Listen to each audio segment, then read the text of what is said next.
Well, ladies and gentlemen. Today's Friday, getting ready for Christmas.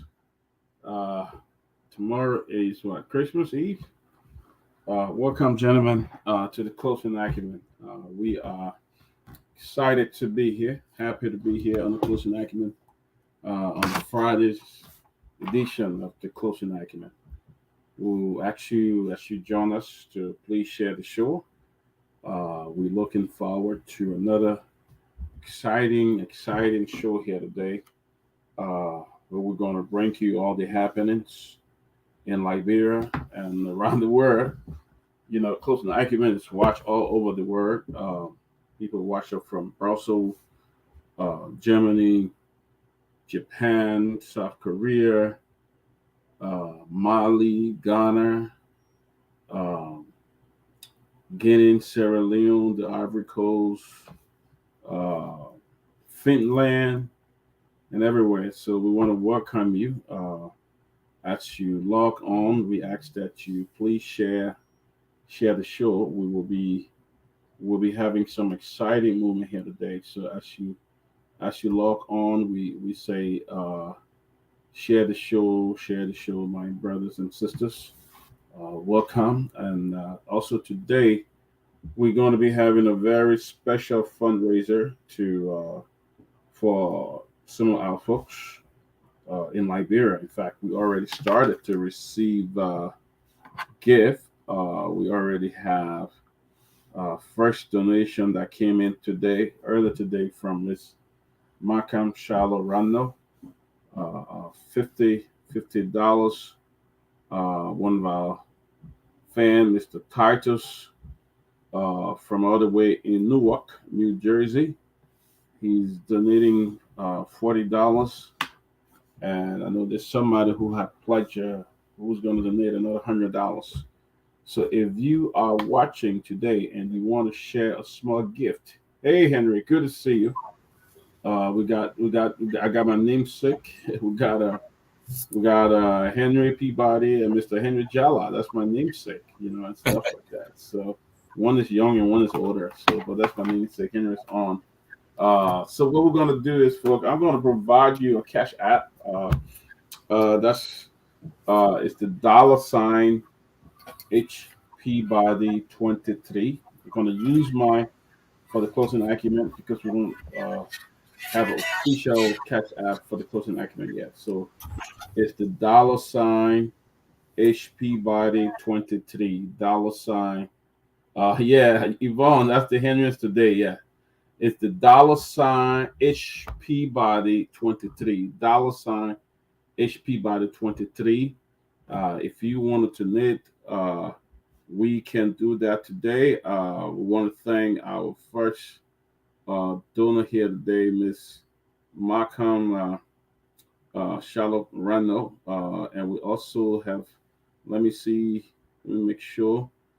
Yes, Markham have donated $50, and our friend Titus donated another $40, and somebody else donated $100. So we want to raise that much we can so that we can share it with these talented young people who have been helping us the last few months, making sure that Closing Acumen is going live and strong. So we want to thank you. The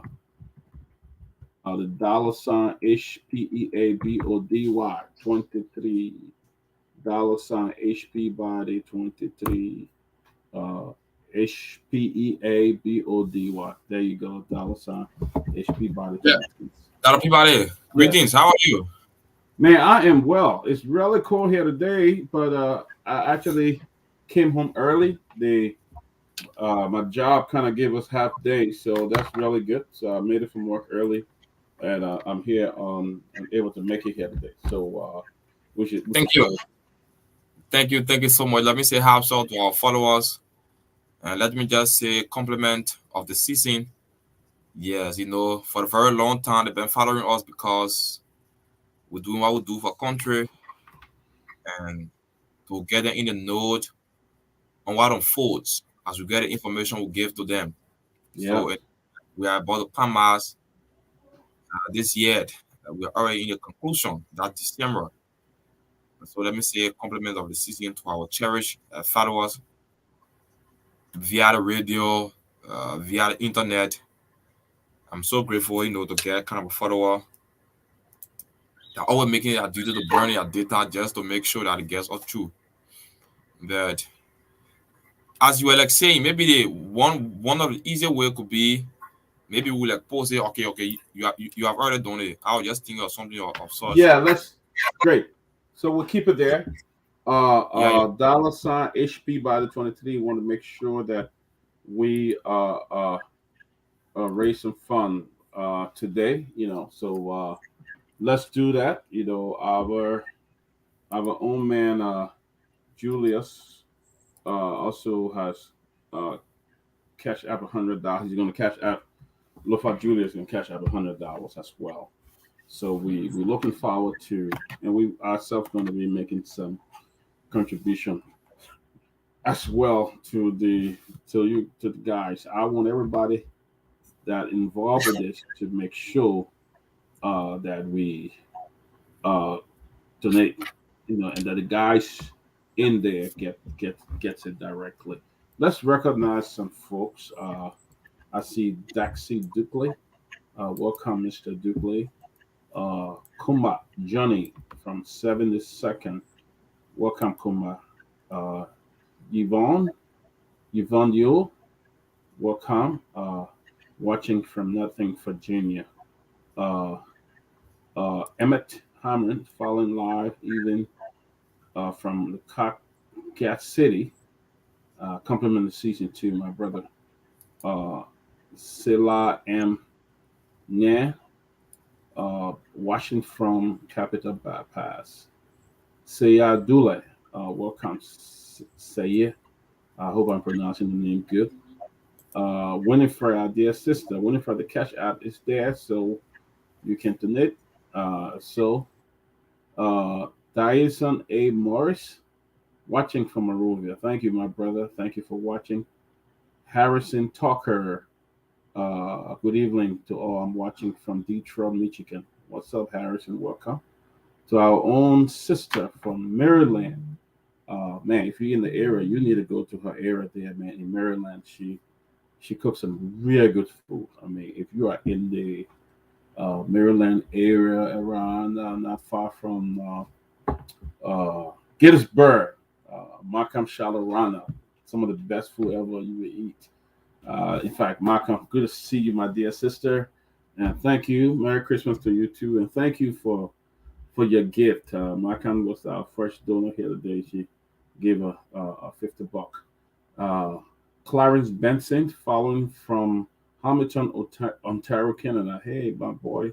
What's up, my brother? Welcome. Gamo Dolly. Gamo, welcome. Welcome, Gamo. Uh, welcome to the Closing Acumen. Who's that? Clarence Benson? You block me, man? No, man. We don't block people here. Really, we're not going to do that. I mean, people can. We're not going to block anybody, Clarence. We good, but some people come with Marcus, Henry. They come with Marcus and Parcus. That one hard to look at. So if they block you up for cussing Marcus and Parcus, they're blocking you from actually they're blocking you from Facebook. It said, and I really want blocking you. But we'd like to welcome you guys. Henry, tell me what's going on in Monrovia, man. Tell me what's happening today. yes. A lot of Peabody. Too many things been going on in the country. Too many things been going on. But I would like to speak two issues. Yeah, the two cardinal things over the weekend or just before the weekend. I won't be like six. So as you may be aware, 2013, we have some military groups going there, going to Mali to provide peace for the people there at Mali. And I reported here on the closing argument. And then they arrived in country. And on yesterday, they had their the end parade ceremony there at the EBK barrack. I was there, and I'm having some photo I will be posting there on later. And then during that ceremony, we had the president of the Republic of Liberia, His Excellency Dr. George Manuia. He was there in full attendance. And then we had the Defense Minister, Dana Zianka, and we also had the Chief of Staff of the Armed Forces of Liberia, General Prince C. Johnson III. He was also there, alongside the Shashi Affair of the U.S. Embassy. Catherine Rodriguez was there, and and other family members, because they all came to grace the occasion. Because can you imagine your father left you, maybe your father or your mother over the time, and then they went out of country for a couple of years, returning. It brings happiness, it brings joy. So too many people came to see the parade, and then they are staying in Mali. We had two deaths. There were two deaths that occurred. Two person passed off along the way, or some may like say during the journey. Two person passed off, and then during the ceremony we have what we call giving of the medal to the heads that control these various groups. The president was the one that gave the medal to them, and then blessed them with his words, and then making them understand that he remains committed to what he's been doing over the time. And it shows that he's a loving president, actually, because it take anybody to do it. And one thing that got my attention was after the program, the president walked group by group Hmm. and to people within the army to like speak to them. I mean, personally, he could like go there, and then to tell them hi, hello, saluting them, and then went to the ordinary citizen. He went to the ordinary citizen, and then he waved to them. It shows that he has nothing in mind, but he wished the best for Liberia. He wished the best for Liberia. And then he came to a member of the full estate. I just wish I could post that photo. You even see me in that photo. Hmm. Yeah, yes. He came to the full estate. And then the program, we have some students. They were also there in their numbers to grace the occasion. But we were actually exciting. And then another one could be, as maybe the word earlier on February of this year, we had the Gloria Musu case. The Gloria Right. Musu case in court, and finally on yesterday, she was found guilty of the criminal conspiracy. She was found guilty, and three other family members. I wish you to like I will like place the photo. Let me see if I can get it. I will like send the photo in the group chat, and then you will see it. And I will like also place that photo where you will see the president along with the member of the full estate, and then show you some sign of being down to your citizen. Right. Yes, Right. it's actually good. I will like post it.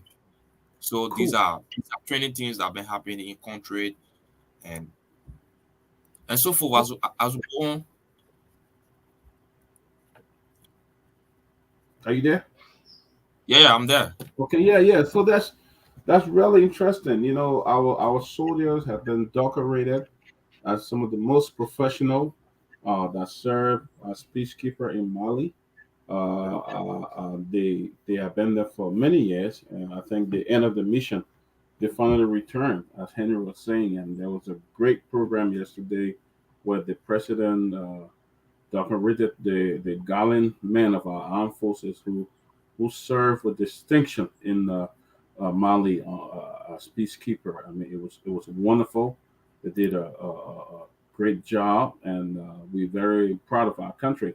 You know, all the years we had civil war, we had troops from all over, but this time we were able to join the team and also to serve ECOWAS in the UN body. I think that was just beautiful of Liberia, and we commended our men and women of the armed forces for such a beautiful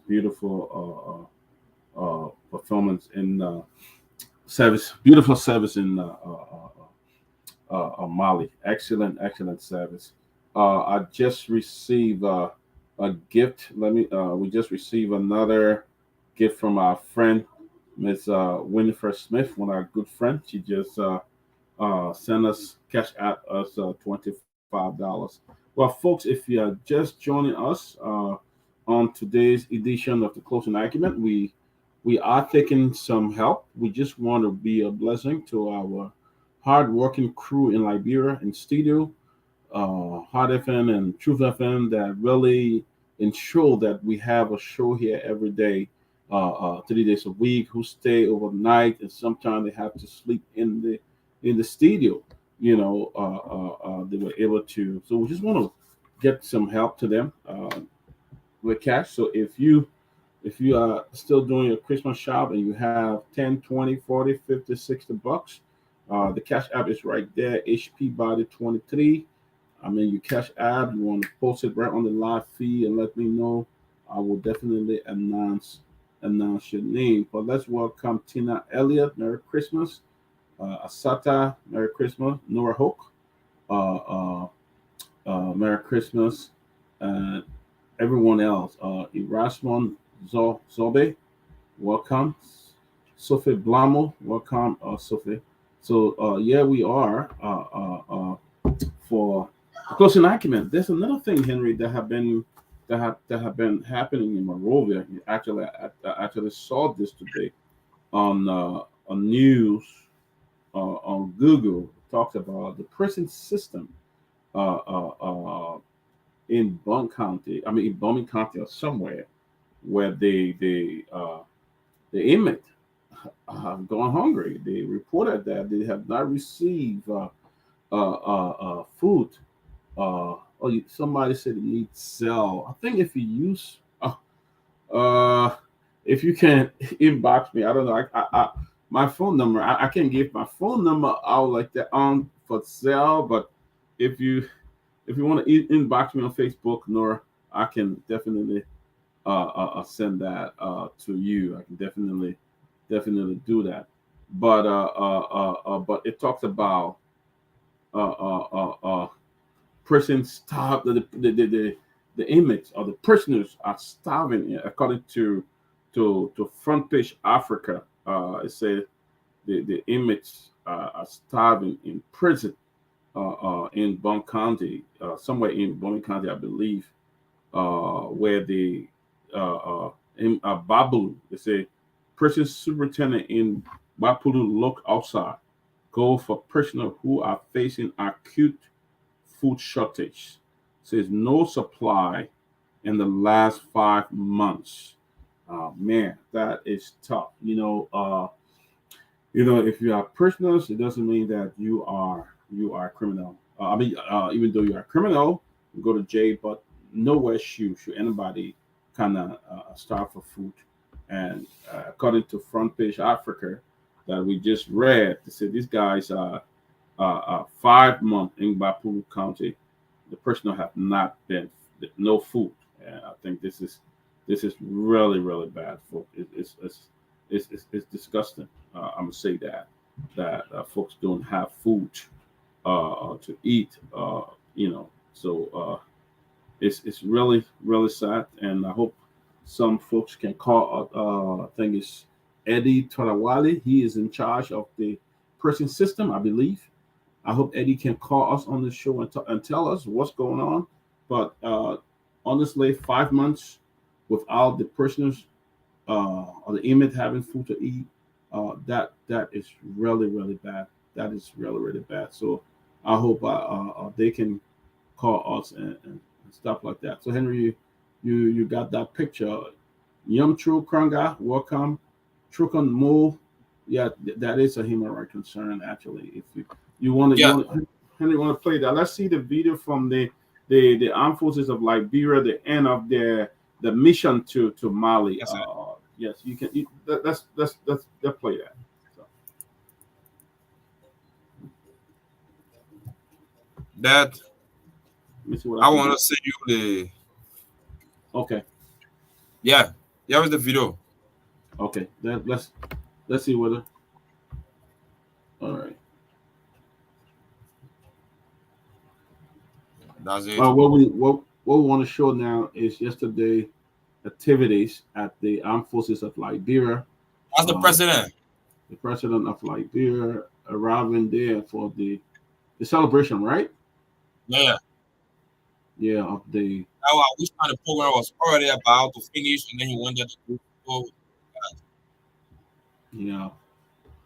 After the program, I understand the president went up to the page and greeted the group personally, thanking them for their service to Mali, for the great service that they render to to Mali. I mean, yeah, our soldiers were there for many years. They were in Mali for years, and they served with distinction. They were one of the most disciplined group according to others. I mean, very disciplined group of people, very professional, well trained, and I think we had one or two casualties when we were in Mali. I think one or two people passed, right, Henry? You can hear me, Henry? Come on. Yeah, I'm getting you right. Yeah, one or two passed, right? Uh, uh, so that's what we talking about. But hey, folks, if you're just joining us, yes, Michael Godwin Johnson completing the season, Musa Sharif, Baker Ramsey, and others, Stroke more. Welcome, folks. Come for Abu, uh, uh, Yasa, where? Yeah, we are tonight. We are doing something. We are taking. Henry, you want to put the cash app back? We are taking gifts from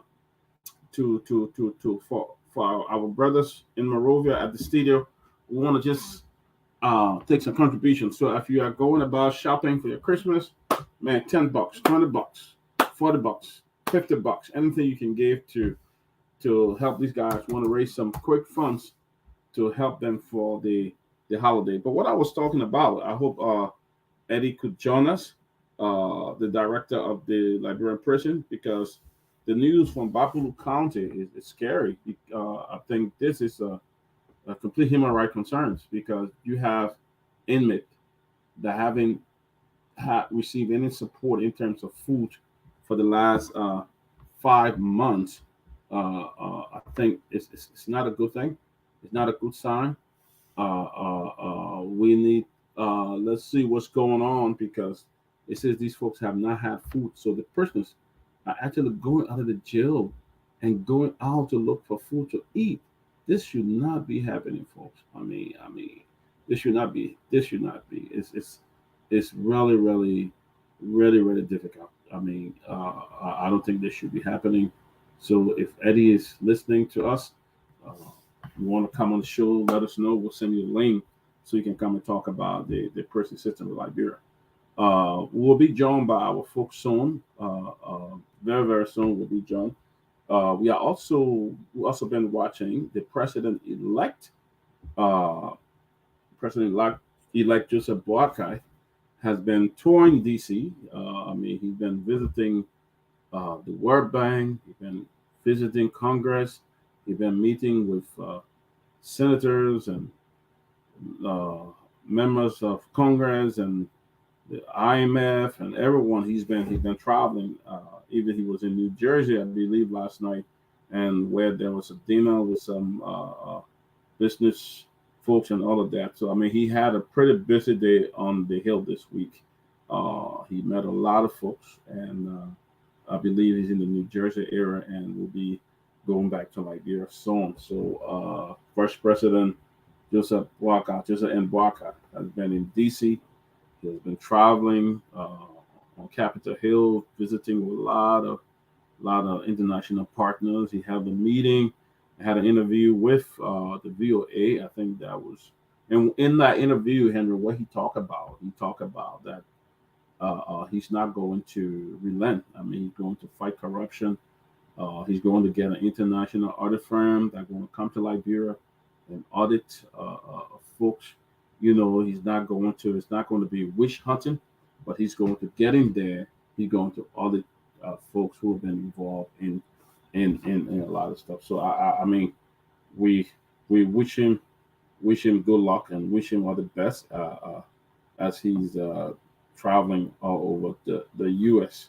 But yes, I mean, basically what's been happening, especially I hope that somebody can reach out to us and talk about uh, uh, what's going on. Why is it that the prisoners in Babalu County have not eaten? Another issue that I was reading, Henry, it had on Front Page Africa. We all cling to Front Page Africa to get our news and all of that, but it talks about civil servant pay. Are you aware that civil servants are getting the pay now, Henry? No, Can no, you hear no, me, no. Henry? I'm not aware of that. So you're not aware that people taking pay for the holidays? Are you not aware of that yet? No, Okay, okay. no. Well, we're going to be talking about that soon, and I show some folks from the Ministry of Finance will join us. But another interesting thing that's going to be happening tomorrow is I believe it's the PHP Park. I hear going to be dedicated tomorrow by President George Weah. Uh, it's a beautiful. When I was in Liberia, I had the opportunity to go to that place, and the Minister of State with our portfolio, Henry, I mean, Truconqui, did share with us some of the areas of that park, and man, it is a state of the art park. I mean, at PHP, that area was kind of deserted for some time. Beautiful location from the ocean. I mean, the sea is coming, all of that, the water, but it was deserted for some time, and to see how it was put together and see how it was organized. I think I'll say kudos to them. Liberian have some places now that they can go and hang out sometime in the afternoon. You can take your family out there and walk and just go there for a little picnic or something, with your family on that PHP park. I think that park was beautifully put together. I mean, it was well organized, structure wise and everything. So I'd like to say kudos to President Weah and Chokonkwi who headed that project. I think it's such a beautiful place and something to be proud of as Liberian. But folks, we are here. So if you're just joining us today, we want to take contribution. We have $100 that came from one of our friends called Julius Brown. Julius Brown, thank you for your generous gift, my friend. Julius, uh, uh, can folks, can you guys post it on YouTube? Folks are saying that they do not have uh, uh, uh, the YouTube page. Can anybody post our YouTube channel there? But yeah, we have Julius. I mean, look for So, Julius. other people, just before we go, can we like post some photo of the PHP pack? That would be great. Let's do that. Let's share that photo. Yes, but just before we have been playing this video from the president when he came to great member of the full estate, like I was telling you about, and then we like the child of Musu Scott, and then Right. But no problem.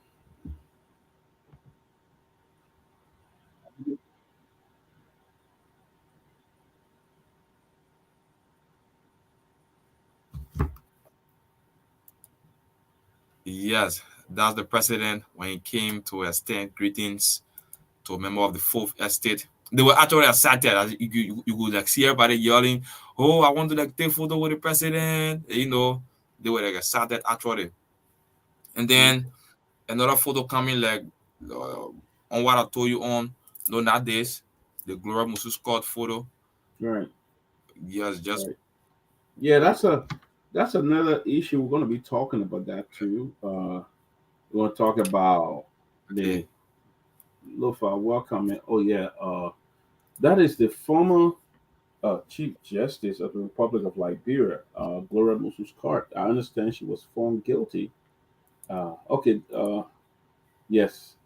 So that is that's really really interesting. I understand that she was found guilty and sentenced.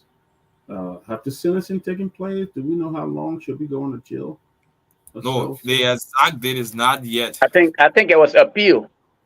Oh, there's an appeal. Okay, okay. There's an And then appeal.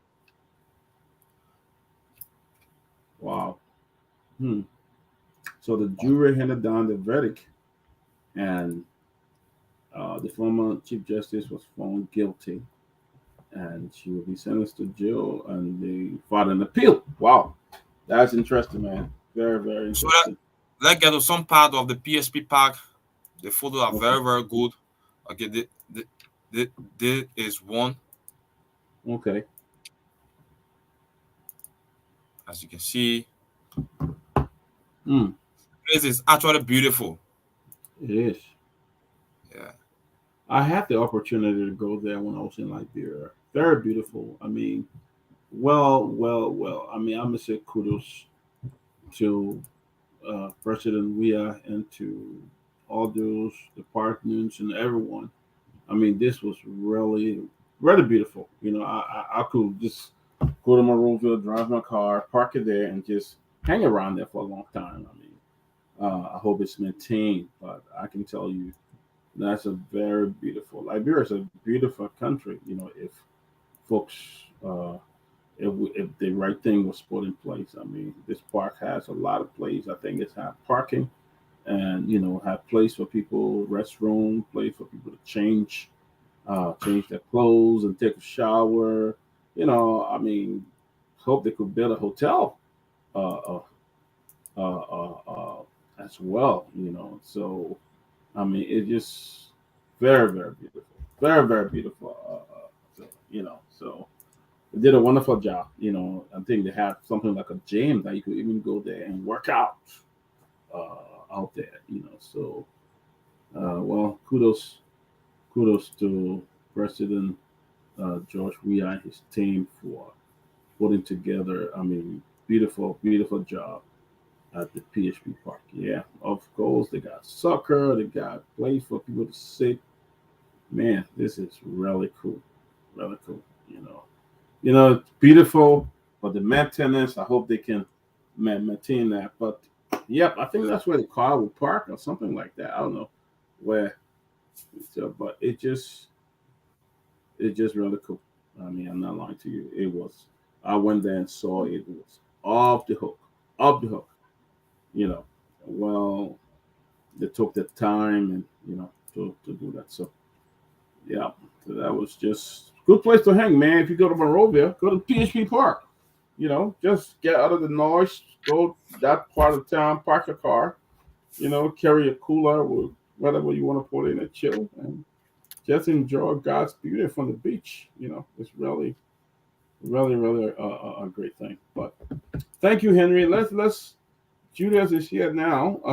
Again, if you welcome my brother Julius, welcome. Again, if you are watching, we are taking your gift. $10, $20, $100, $200. We want to send a gift to our boys in Monrovia, and the Cash App is my name and 20 HP Body $23. If you want to send a gift, we will wholeheartedly appreciate your gift. Let me just recognize a few people who have donated so far to our Cash App. We have Julius Brown, our own man, look for Julius, $100. Winifred Smith, 25. Markan Rano, 50. We have our man Titus in Newark. He have $40 as well to give. So any amount you can give, we would appreciate you. Let's welcome, my man. Talk to us, bro. Thank you, Doc Peabody, and Henry, and the rest of the guys in studio. Happy holiday as you guys prepare. I'm pretty sure you guys are getting yourselves ready. The way Christmas is celebrated in Liberia, I don't know if that's how it's celebrated here, but I think it's really a big deal back home as compared to here.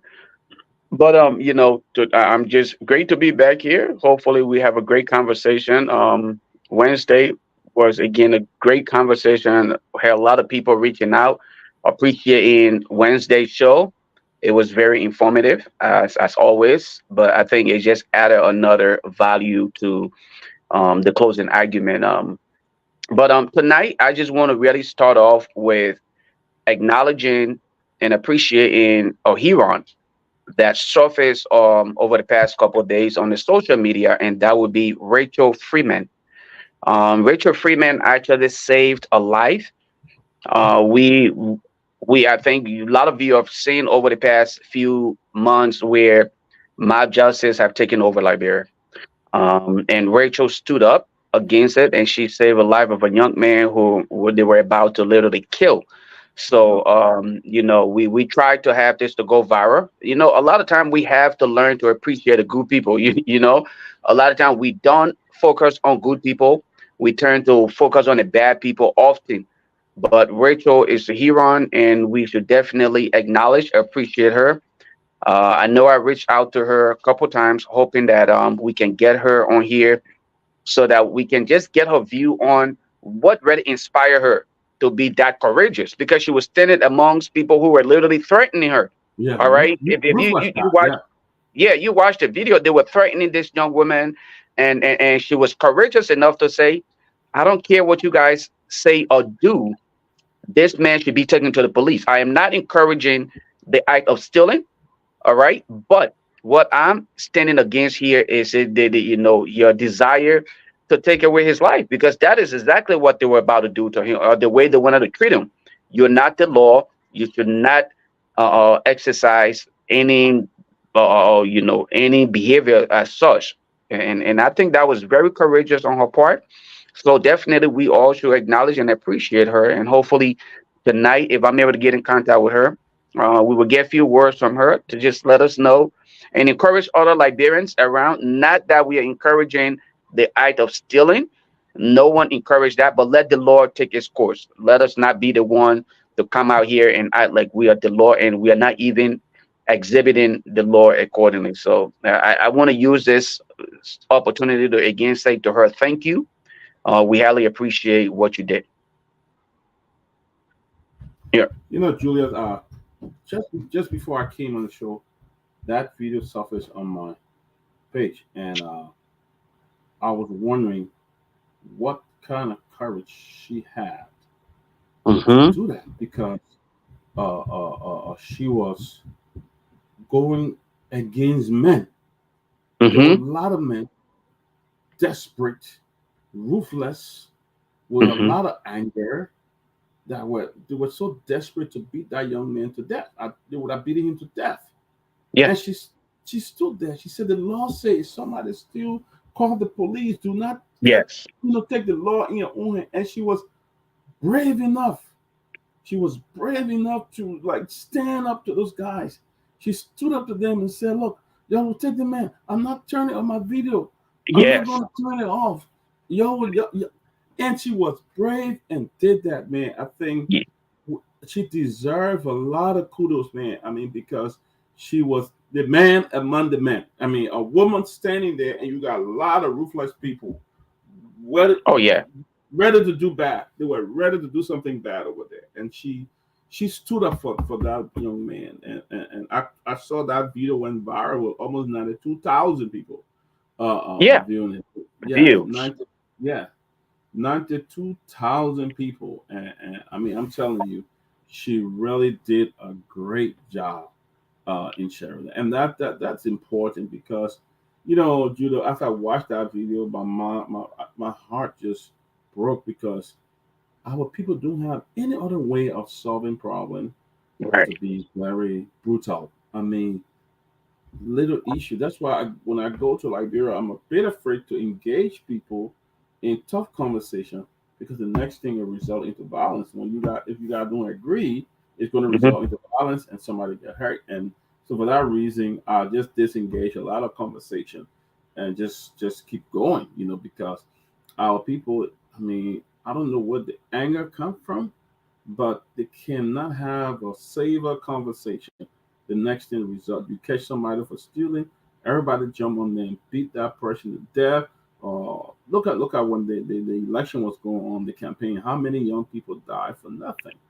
Right. and it's really, really sad. It's sad, but I mean, she stood up today, bro. She really stood up. She did, and like I said earlier, I think all of us should take the time. I don't know if hopefully Henry have the video. Hopefully he can kind of share with our audience. Let them just watch how courageous that young woman was, and hopefully we can encourage other Liberians to be of similar attitude, towards Yeah.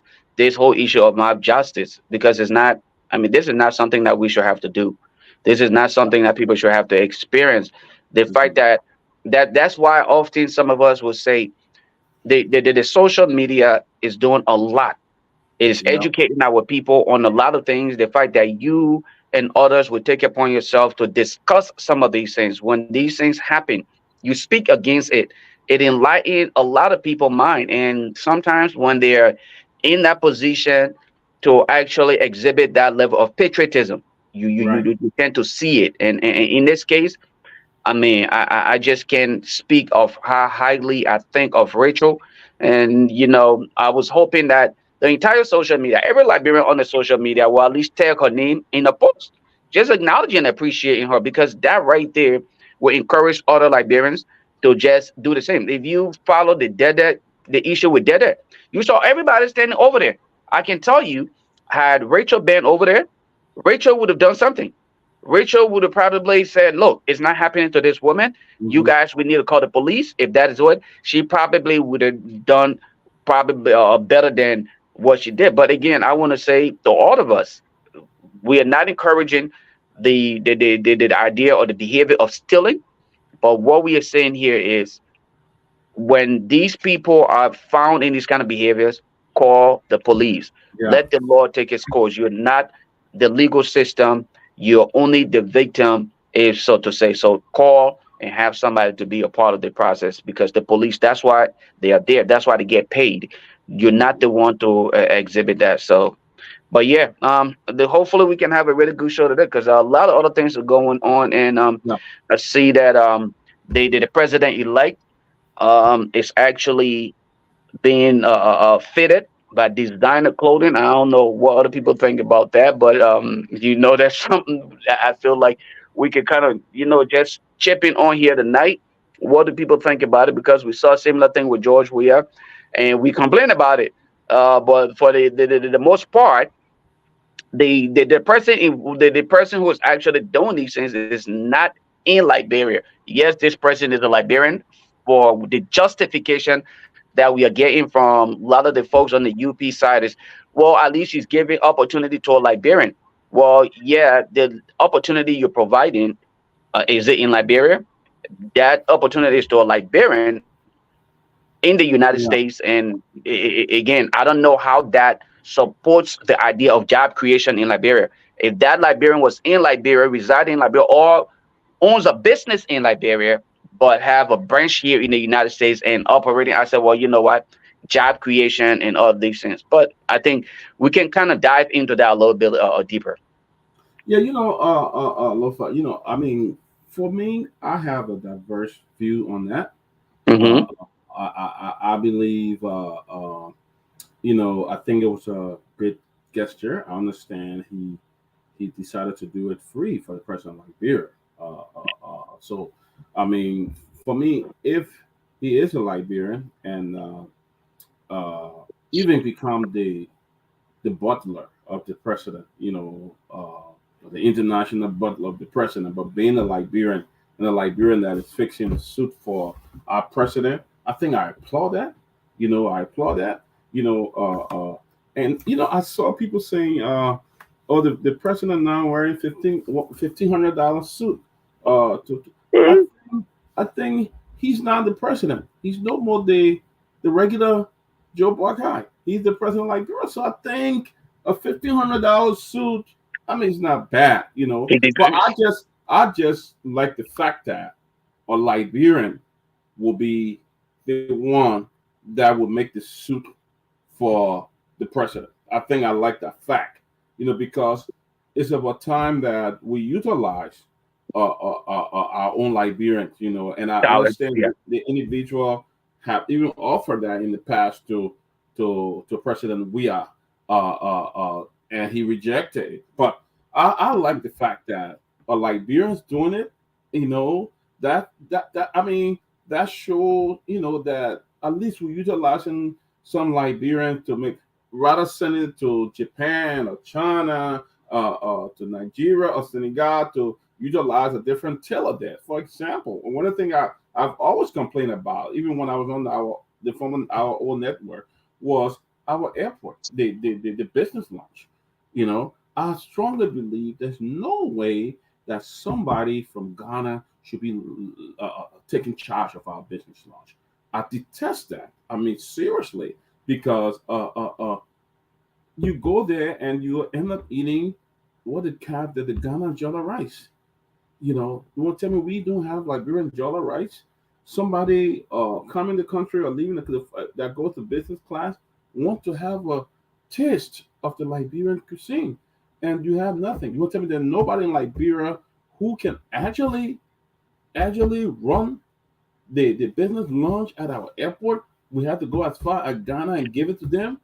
I don't think that was a good idea. I think it's time that for me now, that's my own personal view. It's time that we begin to promote our Liberian faction designer. Look, I bought one African guy from Liberia, and that thing looks so good on me. Every time I wear it, I feel so good because it was made by a Liberian designer, a lady. I think I forgot her name. I don't remember her name, but Monsieur. I think her name is Monsieur or something like that. Monsieur. But she's a beautiful. I mean, she designed it. So I think, yes, he is. He was wearing $500 suit. Now he's wearing 1,500. I think now he's the president elect.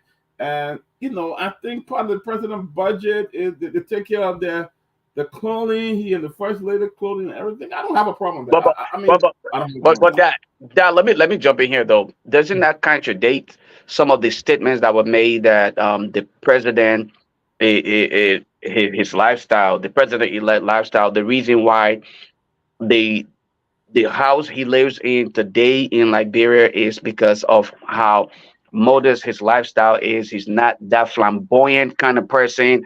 So Liberian can heavily depend on his decision making and and the fact that he's not there to show off anything anymore. He's not in searching for wealth because of his age. And besides, over the years, the way he had lived, according to what we heard, at this point, he won't care. He will just be there to get his thing done. So when people start to see that transition from the $500 suits to now looking for a $1,500 suit, even if it was provided, I mean, free of charge, service free of charge, let us also consider, though, this is something similar that happened with George Weah. Even though George Weah jet, okay, the price may have been heavier. But remember, this is what happened as well. George Weah told her that his friend lent him the jet to use because, again, it was out of generosity. So here we are, another person, even though it's a Liberian, and hey, I'm not taking away the fact that he's a Liberian and he's being generous, but wouldn't it be fair for other Liberians to critique that behavior, especially looking at what we were told about the lifestyle of Onumba Boyka and how he's very down to earth, modest. He's not about the flamboyant lifestyle. He's going to wear his $50 pair of shoes, and all he's about is getting the job done. And now all of a sudden, we see him looking for the what's Juicy Couture, and we're talking about $1,500 suits. And somebody said, as a matter of fact, that price is not right. They said the suits that this man sell is way more than that. So wouldn't it be fair for people to critique him based on what we know him to be or what we knew of him? Well, let me recognize Harris Talker. Thank you, Harris, for your contribution. Harry gave a gift of $20. Thank you so much, Harry. Thank you, Harris. Yeah. So guys, go to the Cash app, give what you can give. We want to help these guys in Liberia. But let me say it, Julius. Mhm. For me, Mhm. it's an act of generosity. Knowing is if he was doing it in exchange for something, then we have a question. But even if the president is ordering a suit and he is they want to provide it for the president. I personally feel there's nothing wrong with that because I think in the president budget there's clothing budget. Part of it has to do with his clothing and everything. The president dress he go to represent the country. He got to look good and all of that. I don't know how much is allocated in that budget for the president for his clothing and other stuff. But I mean, for the fact that he's not taking it to a Gucci, he's not taking it to a Louis Vuitton, and he's not taking it, but he's taking it to a Liberian designer who I think it's a plus. I mean, it's a kudos, and now he wasn't going out. He wasn't going out that much. He was vice president. The time was out. He was retired, and he was home. So he didn't need. He was not going out to represent Liberia. I want my president when he stepped out of the door. We say yes, that's our president. See how he's dressed. And so Dag, you telling me a $500 suit would not look just as good on your president as compared to a $1,500 suit? Is that what you're insinuating? Well, it depends how much allocated in the budget for him for suit. Okay, so then that brings us to the point, though, that because again, remember part of the reason why Honorable Boycott was actually elected was to fight this what we would consider legal corruption. Legal corruption is part of the problem. Honorable Boycott spoke about that. He said, look, part of our problem here is not that we don't have the laws in the book. The laws are in the book, but guess what? The implementation and the fight against corruption, all right? These are some of the problems that Madam Shirley had. Not that, all of the things that were done were illegal. Some of them were legal to be done. But looking at it, not everything that is legal is ethical. We'll say it that way, right? So looking at, the fact that, yes, we agree that is included in the budget of the president and the vice president and other people, even the renovation of their homes. I want to believe I heard their homes renovation are also included in there. So then my question becomes, though, where do we draw the line? At what point do we start to say, look, we agree this was being done yesteryears. It was in the budget, and we agree with it. Won't it make Honorable Boycott look far better off than previous president had he come up and said, look, guys, I agree that this man wants to make this suit for me, and the price of this suit is this, but again, I'm disclosing to the public that, look, I'm okay with wearing my $500 suits or my $250 suit, as long as I'm presentable and well presenting the idea of the people. I'm okay with that. I don't think it is this suit the person wears that get them to function as is expected. So I don't know whether the $1,500 suit it is, but I don't want people to think contrary to what I'm saying here. I'm saying I agree with the support of Liberian businesses. Great idea. Great idea. As a matter of fact, I would have been one of the happiest person had that business or that tailor been one of the guys from down Waterside or Red Light, right? Had the president gone to one of those guys and said, look, to support local businesses, I am here. I am going to get my suits made here right in Liberia by a Liberian or local Liberian right here, just like you spoke of at the airport with the businesses, the food. That in itself is a form of support for the local businesses. But the individual we're talking about here resides in the United States. The business is in the United States. The pricing line and all of these things, looking at the price, we did the same thing to President Weah. So I think if we are to talk about it, we can't say we are deviating from, the actual issue that need to be talked about. All right, but what I'm saying, welcome, Chief Secretary George and Honorable Keff Hassan, welcome. Just before I move forward, we just received another $20 from patient Sema. Thank you so much, patient, for your gift. We have also Yasa. Yasa just sent another $25. Yasa sent a 25. Patient Sema 20. Harris Talker 20. Julius Brown 100. Winifred Smith 25. Macom 50. And also we have our man Todders in Newark who sent us who's going to be sending $40. He already have it. But let me say this, folks. I understand if you say yes, the optics maybe could be a problem, but if he is giving it to the VP as a gift, I know that he's not the president elect. He's not representing himself no more. He's representing the people of Liberia. So we want our president elect to go out there and look presentable.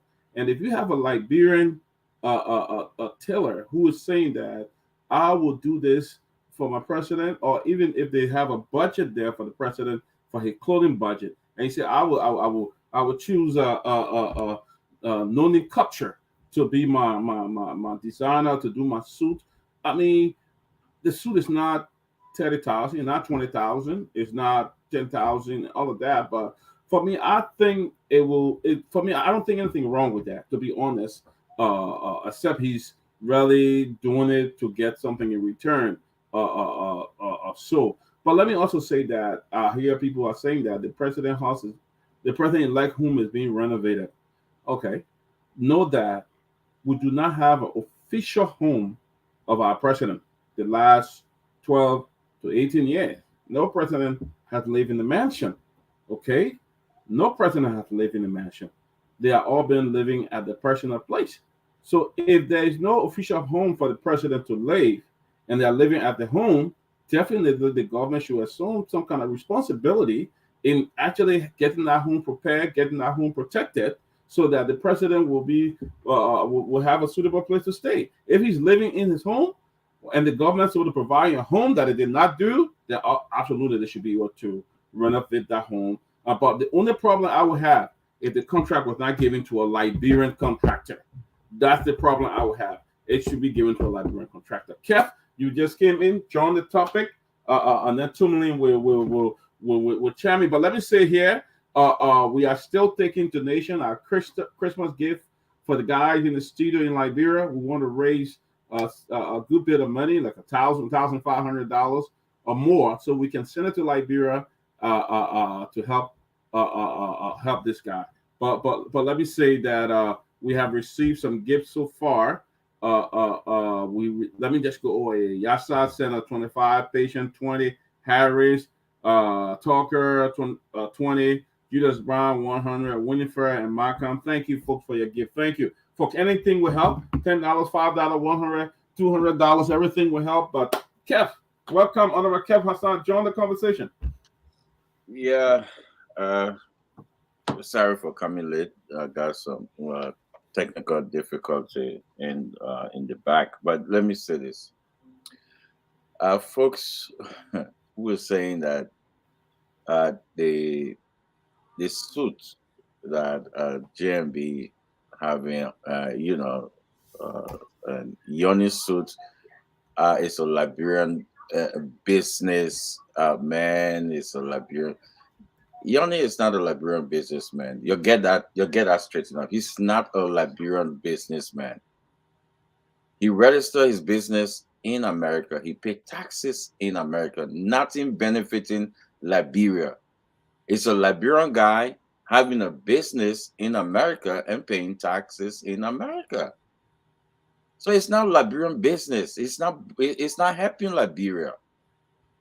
Monsieur is helping Liberia. That's where the president, George Manuel, we are suit coming from. And I heard you saying you got suit from there too. That's a Liberian business, paying tax to Liberia. When you're paying taxes to your country, that's your country. Then you a businessman. So that notion, sometimes people think that everybody that's crazy, or because it's a Liberian man, so it's a Liberian business. No, what he's doing, he boasting a Liberian guy who having business in America and paying taxes in America. Yoni business not helping nothing in Liberia. You're not boosting the economy, nothing. You know why? Sometimes when people running for office in America here, some of the campaign message is to bring business that out there that they outsource out there and bring it back to America. That's the American way. That's why some of us believe in the philosophy of the Republican Party, because we believe in the private sector. We believe in for jobs to come into America. I will not if I'm a president, I will not support Yoni, because he's not helping to stimulate my economy. So what Joe Bucker is doing, he's stimulating the U.S. economy. And somebody tell me if I'm lying. Oh, somebody tell me if I'm crazy. Maybe. But he is not stimulating the economy of Liberia. So he helping a Liberian man who's stimulating the economy in yeah. The man the cheapest suit is 1,500, 2,000 upward.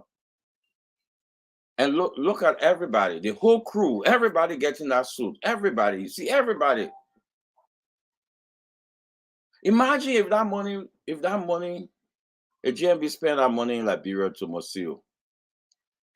You know how many employees she got that will help? That the Christmas will be good? Let me tell you something. The Unity Party always speak on the both sides of the mouths, because they understand that the people who voted for them don't have the ability to think well. They don't have the ability to think well. So they will tell you that Liberia businessman. No, he's not a Liberia businessman. He's an American businessman, because he registered in America. He paid taxes in America. He's not a Liberian businessman. Get it straight. They should stop giving us all this craziness. They've been paying taxes here. Let me tell you, January, you're only paying all your taxes here. You're paying hundreds of dollars here, stimulating the economy here. So let's get this thing straight. Come to the renovation of his home. One of the campaign message that they were putting out there: the papi is staying at home, the papi is modest, the papi is this, the papi is that. They were saying all this thing. Boom! As soon as they gave him the money now for his inauguration and other things, he starts spending, not changing. He gone. He no more. It's like Dillon. Right? But Dillon start working. He never had fence. Boom, fence gone up. They gone. The papi gone. Papi gone big time. Big time. He no more your class. He gone big time. He renovated his home. But guess what? They beat on the president for a non-street resident. You know that. The non-street resident. Everybody. But Lofa Julius were flying from North Carolina to New York and to protest when the president went to New York. You could see Lofa Julius under the cold, under the rain. I said, damn it, the boy again, but he was young at that time. You'll be all right. You'll be all right. But let me just end with this. I don't know if you heard me the back. They're saying Yoni, the guy who's suing for JMB, is I heard you. He's not a Liberian businessman. He's an American businessman, because he registered in America. He's a Liberian, Kev. He's a Liberian. ENI number is American. So he's a Liberian, Kev. No, he's a Liberian having a business in America. So he's an American. Liberian American businessman. No, he's an American businessman. There's no paperwork or trail leading. All right, not too many comments. Not too many comments, Kev. So somebody dispute that. Not too many comments. Well, it's good to be back on the closing argument, guys. In the Christmas season, and we running errands, busy up and down, trying to make sure everybody's okay.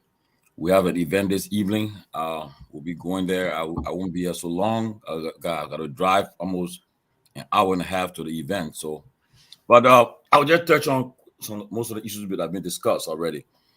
First, let me say that I know during the course of the last 48 hours, the former Chief Justice of Liberia, Madam Gloria Musu Scott was found guilty for I think for murder and was by the court, and she was sentenced to prison. Murder. Libraries, we don't have the death penalty anymore, so I'm sure she'll be doing lifetime. But I heard that her defense team is taking an appeal to the Supreme Court. We'll see what happens at the court. But many people have their own version about that case, and but we allow the process to play. But initially, they accuse people of. I mean, I know our friend Jerome Brady and others accuse Mayor Kuji and others of being involved in Shalom Musu's death. But at the end of the day, the court proved the jurors came out and found her guilty. But that case, I hope someone who were involved in the case, I would love for them to come on the show, perhaps to come and explain to the Liberian people, give the evidence that they had, that the prosecution had available, that made them to prosecute the case. So, okay, thank you, Eugene Howard. She hasn't been sentenced yet, but she was found guilty. Thank you for the correction. Okay, yeah, but I pray that somebody will come and explain. I'm looking for the people involved to come and explain about that case, so people can get the understanding about that whole case. And then also during the course of the last 48 hours, the president also granted pardon to the former defense minister, Rani Samuka, and his controller and his deputy minister, which deputy minister is a nephew to the president-elect, one of the Johnson guy. Yeah, he's a nephew to the president-elect. And also the other guy, Yiman Doka. I know Yiman Doka from the Firestone era, way back when we lived in Firestone. President, we are granted them executive pardon. On our constitution, when you are found guilty for any crime, only the president, once you have been found guilty by court of law, competent jurisdiction, the president, and you sentence the president, the only person who has the power to pardon you. And President Weah exercised his authority under the Constitution and granted pardon the former defense minister and his two deputies. And also 101 convicts were also pardoned by the president on Tuesday rather. So that took place. Look at concerning the case, the issue about the president-elect and the suit. I would say I joined Peabody. I have a different view about it. The reason why people are talking about it is because the people put it in the public. But I don't think it was necessary to go into the public to come and show the measurement and thing. I mean, I don't know. I think some people are doing too much. Some people are overdoing things. I don't know what they want to prove, but they're showing up too much, putting too much pictures up, and doing a lot of stuff. Some things happen in the background. Let it stay there. And Mr. CEO came out and said that his gift to the president-elect, his gift as a businessman, and he planned to, in the nearby future, go to Liberia to invest, to open his store in Liberia. So, and the question should be asking is that if to say the president-elect will be sewing his suit from Yanni culture all the time, coming to America to sew the suit, then we are raising an issue. But look, for God's sake, people, yeah, I know I supported the president-elect. I know I voted for him, but let us be honest, man. When you're in our office, when you win that, our culture have a tendency of, I don't know, it's a word for it, where people will come in. Right now, I can tell you right now, there are people around the president-elect, mind you. I can tell you for a fact, based on what we know from past, they are giving gifts to people around the president-elect. Yesterday, last night, this morning, somebody told me, or senator-elect, I won't call his name, or senator-elect said that one of the president-elect aide, he's a person who used to go to the senator and ask for money, help him buy gas and pay rent. But when I asked about him, he said, tell the man to call me. I mean, I tell you what, tell the man he must call me. The message he gave, tell him he must call me. And that is too much, man. You gotta respect people, but I don't have a problem with that. Wait. Tomalin, I need to understand. I need to get some clarity on that story. So the president was friends with this guy? No. The president-elect? The president-elect, one of his aides. Okay. okay, was friends is friend to this senator elect. Okay. And this senator elect in the past used to help this person a lot. Okay. Okay. I mean, a lot. So now somebody, I think the person asked for this person, he said, oh, tell him he must call me. He must call me. It's like it's like I leave from here tomorrow somewhere, and then somebody say, oh, Tomalin, Lofa asked about you. But I would say, oh, I want, let me get a number or something, let me call him. But I would say, tell him he must call me now. He gotta call me now. Tell him he must call me now. You know, and I said, I mean, you don't go that far. You gotta be careful. But Tomalin, you know, this is not strange though, because when Keff Hassan became the close confidant of the president, I'll call Keff Hassan and he would put me on hold. Like somebody have to literally scrutinize my calls, ask where I'm calling from, my location, and verify my device. Disrespect. I talk to you more than anybody. Yeah, but you know, but on a serious note, right? Look, I mean, and then number two, right? As I in my open, let me conclude. And also, there are people now in the rescue team members. They are. I see they're uneasy now. They already started. And mind you, what they are doing now, using the surrogates to go on Facebook and attack people that with the president-elect in Washington that they saw with him. And the good thing about it, when you on this platform, you get information from inside, from all sides. So I was told that look, the person is attacking for instance, attacking Amara is because there's people who from the rescue who stood by the president-elect during the tough days, who feel that they were left out. They're not part of this trip. They're not in Washington, D.C. They're not in his meetings. And so they are now expressing some concern. And I pray that they work out the issues, because they're going to spill out. And then number three, talking right now, the problem now is the president for election for the president pro tem of the Senate and the speaker. But most of the president pro tem of the Senate, there are people who believe that. I know the president-elect, his choice is Senator Yomble Kanga Lawrence, his choice to be pro tem. And I know they asked the vice president-elect to ensure that happens. They're working on it. I think they are trying to get election of senators. But then some senators, a senator I won't call his name to, who who supported the president-elect. President told me, said, if we elect Yomble, electing general as pro tem, and because of that, I'm a little concerned. I said, oh, wow.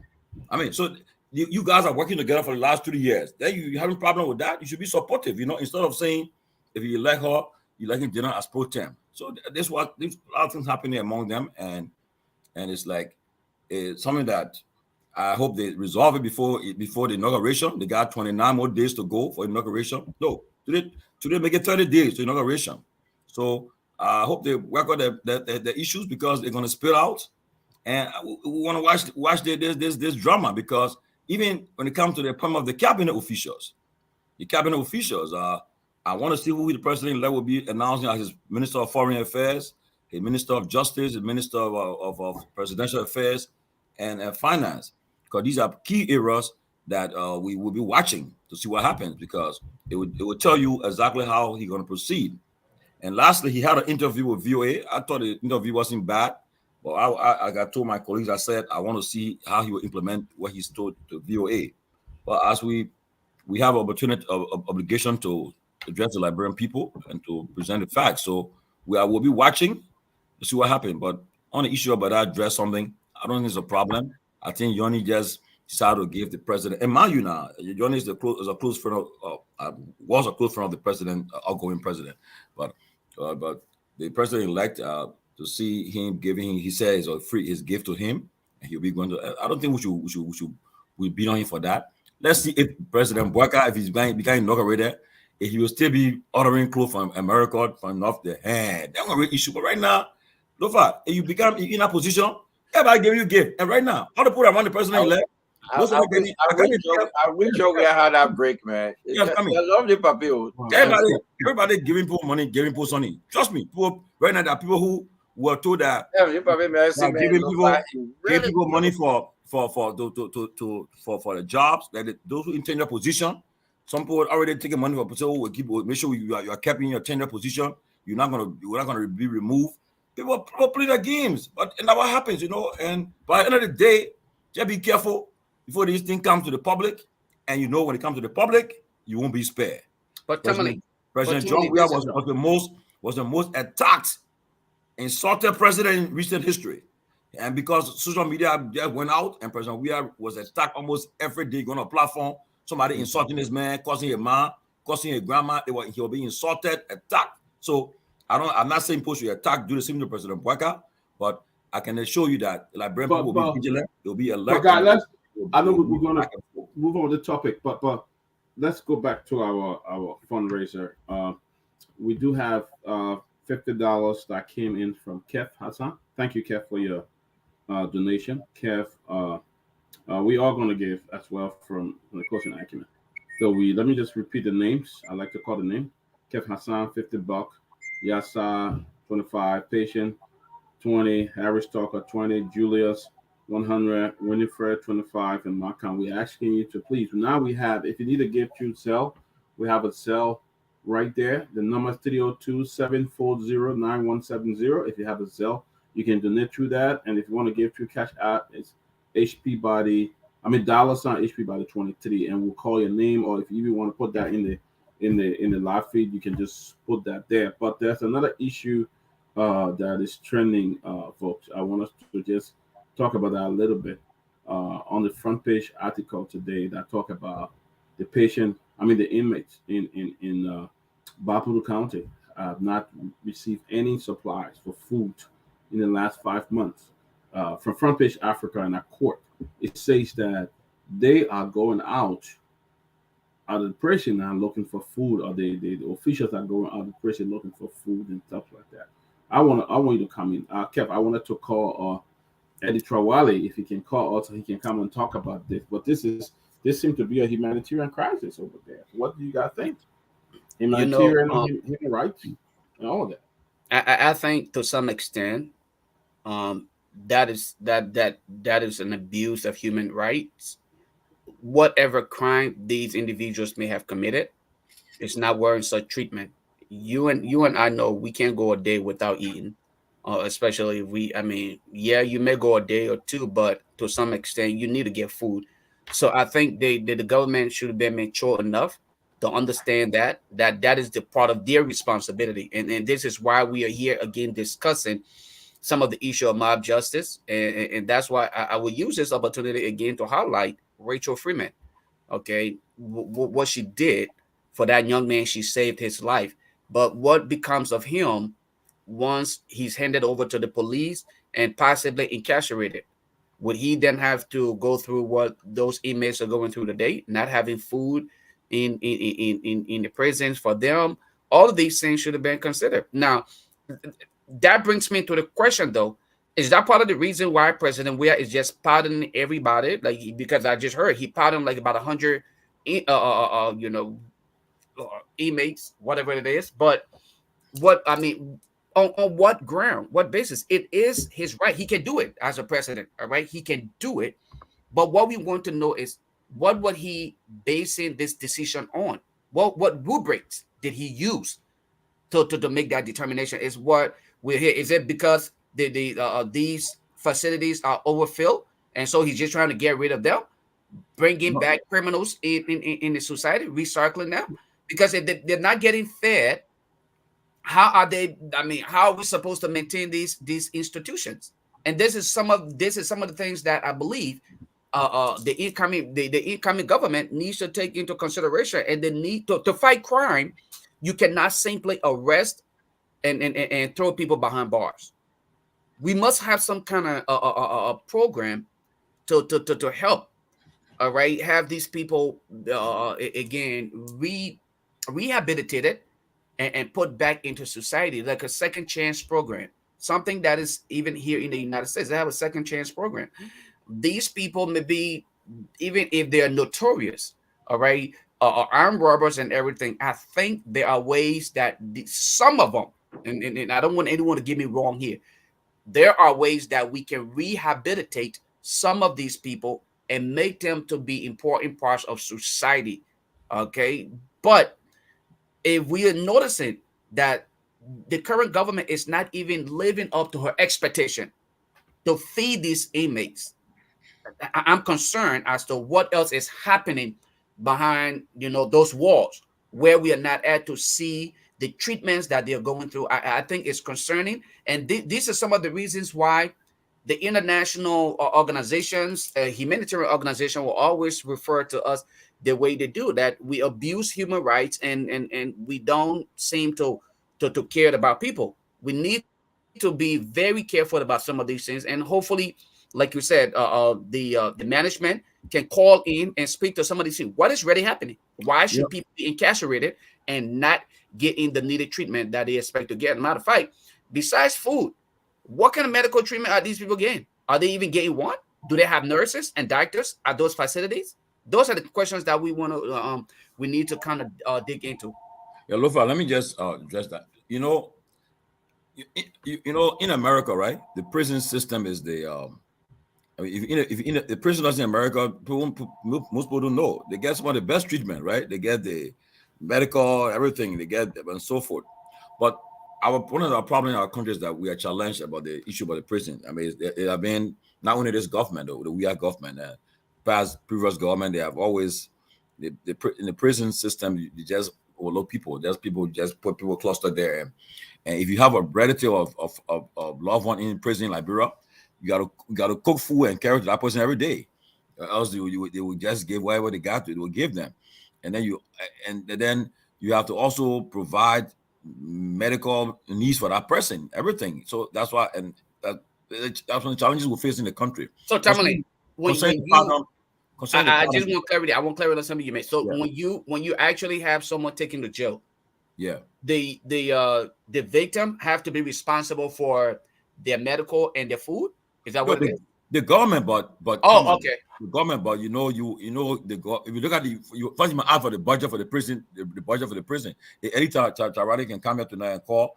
He'll tell you his budget. It's not anything. It's not only this government though.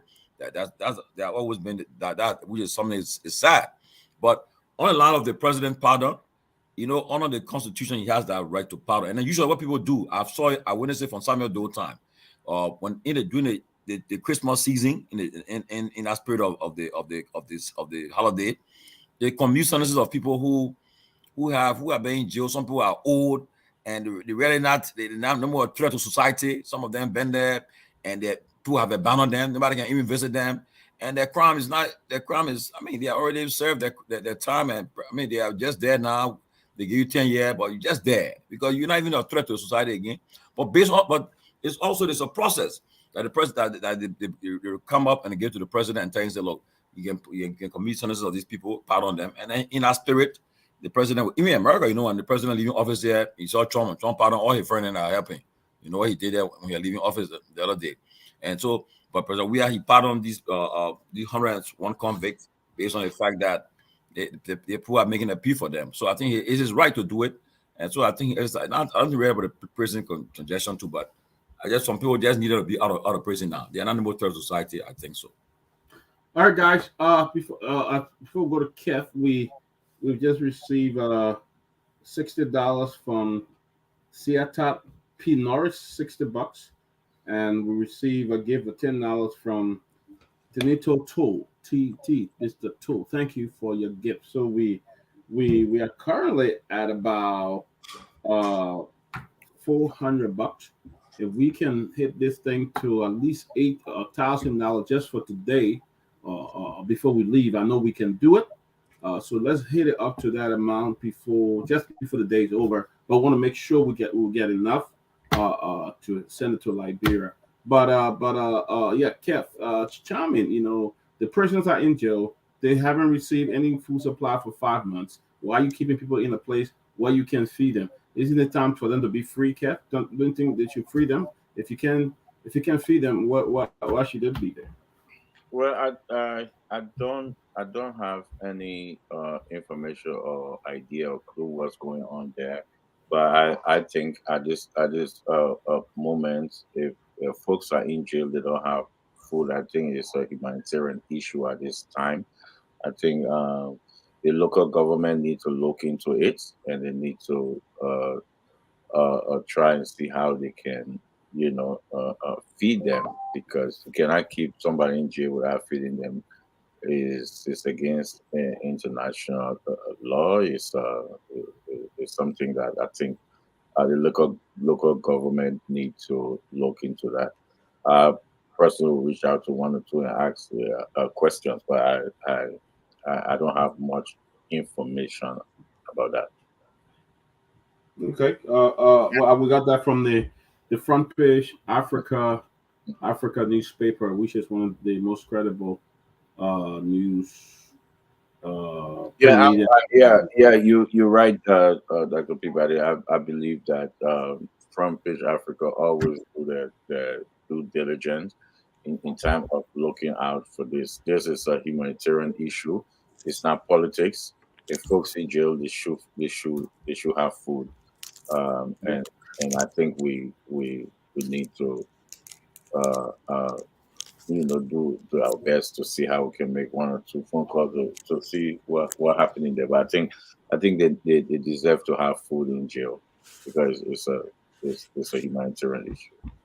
Chairman Benjamin Sanvee. Let me throw a little humor in here before Ben come in really quick. It's gonna be 15 seconds. I listened to Keff Hassan saying, Front Page Africa is credible. it made me laugh, because depending on the story that is released and the side then they release a story on, then they're either not credible or they're credible. So that's good that Kev would say Front Page Africa is credible. That's good. Good start.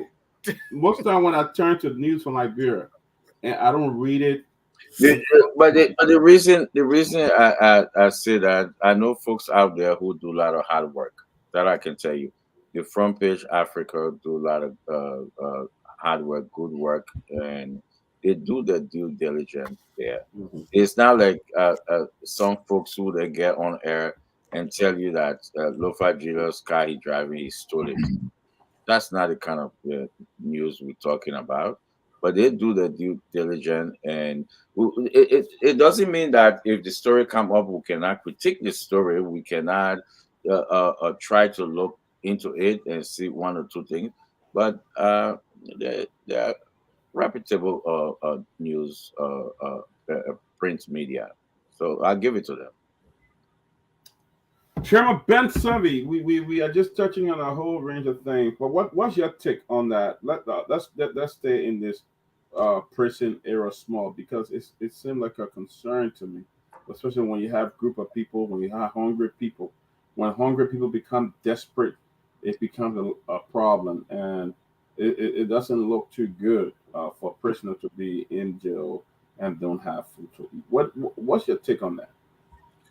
Well, the people who freezing. Wait, now, Ben, you don't wear nothing else but designer, my man.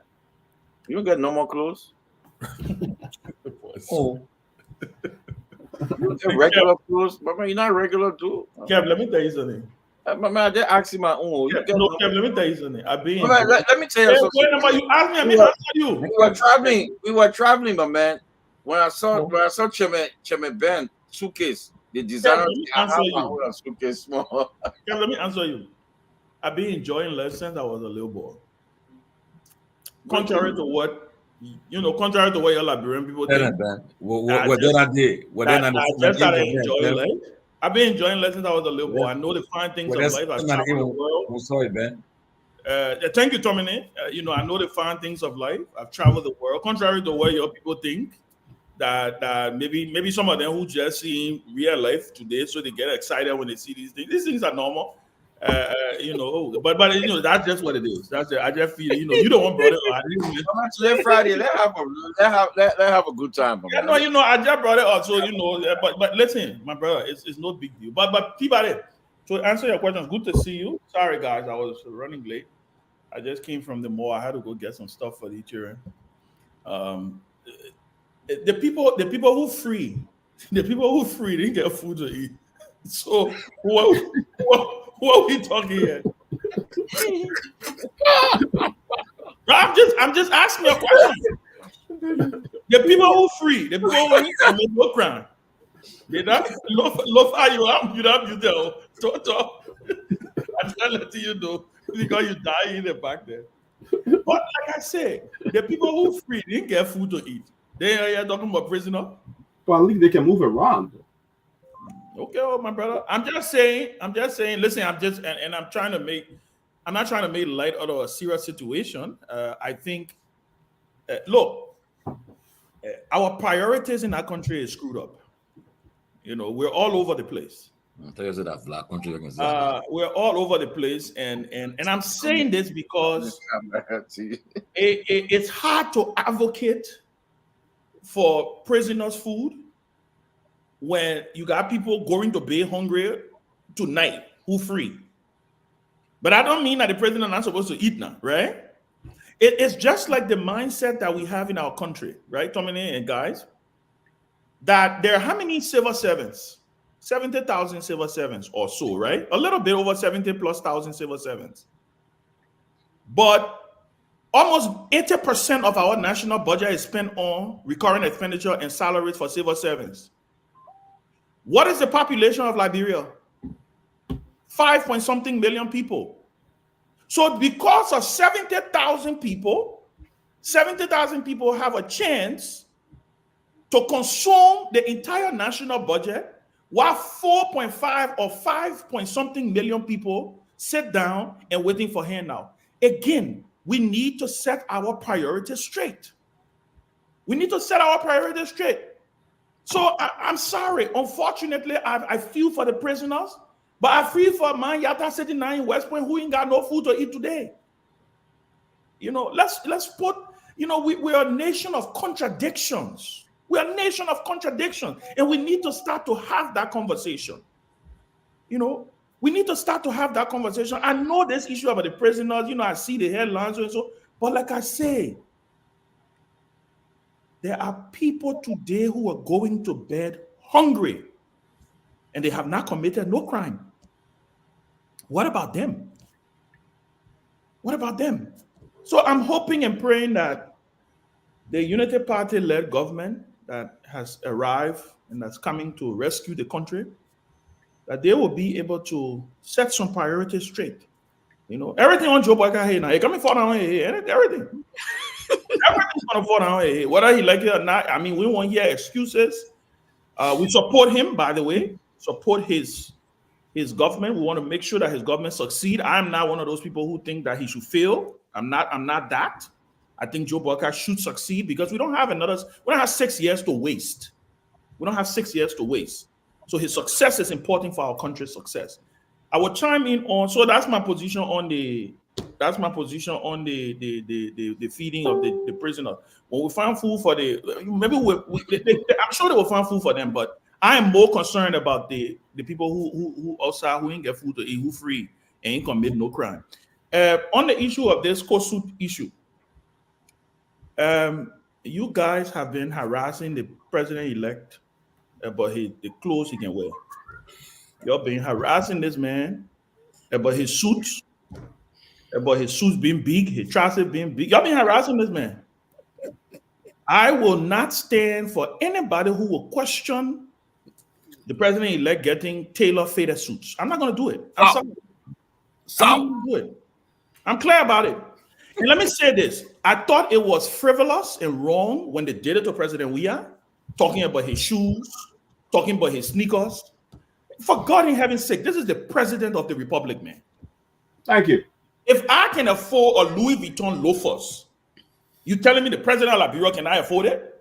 Look, let's get to serious business in our country. I want to talk about policy issues, the misguided, some of the policy issues that I want to hear from Joe. I want to talk about his interview he gave the other day, where he said the axe is going to fall. Those are the things that we should be talking about. We're not be worried about my brother, my big brother, Yoni C. By the way, I almost stopped to his, he here in Charlotte. I almost stopped to his store today to go get fitted for one suit to put a picture up too. Then they all want to be temporary about suits. Yeah. I got one or two of Yoni suits and shirts. I mean, Yoni's a big brother of mine. So if Yoni comes and say, by the way, I know that ain't no gift that he giving them, but he just had to say it because he had to straighten up the political thing. But let me say this. There is nothing wrong with the president of Liberia getting fitted for custom-made suits. This man, for God in heaven's sake, is going out there to go represent our country. You cut this foolishness out. The same foolishness the Unity Party people used to do to George Weah. The man can't outside, he wear a Louis Vuitton. Oh, you see he wearing and Louis Vuitton. He wear one clothes. Oh, you see, look at his clothes. He just won't be. To the extent that they were even talking about the chairs that George Weah was sitting down in. Damn it, man. Listen, let's have some standards for the president.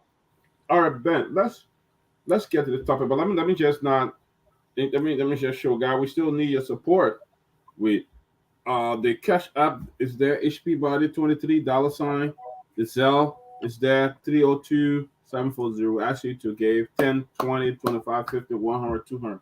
And then Mike can give. We want to ensure that we raise some funds to send to the folks so they in Liberia, so in our studio, so they can have their little part of celebration. But Ben, let's go back to, you said something about the president-elect interview that he made at the VOA, and one of the things I highlighted that he would go back and audit the current government. He will, if possible, hire his foreign friends, to help with. What do you think of that, Ben? What do you think of that? There's nothing wrong with audit. Again, in the Republic of Liberia, where we live on our own planet, where we do things our own way, where we think there is a Liberian way, there is a wrong way, and there's a right way.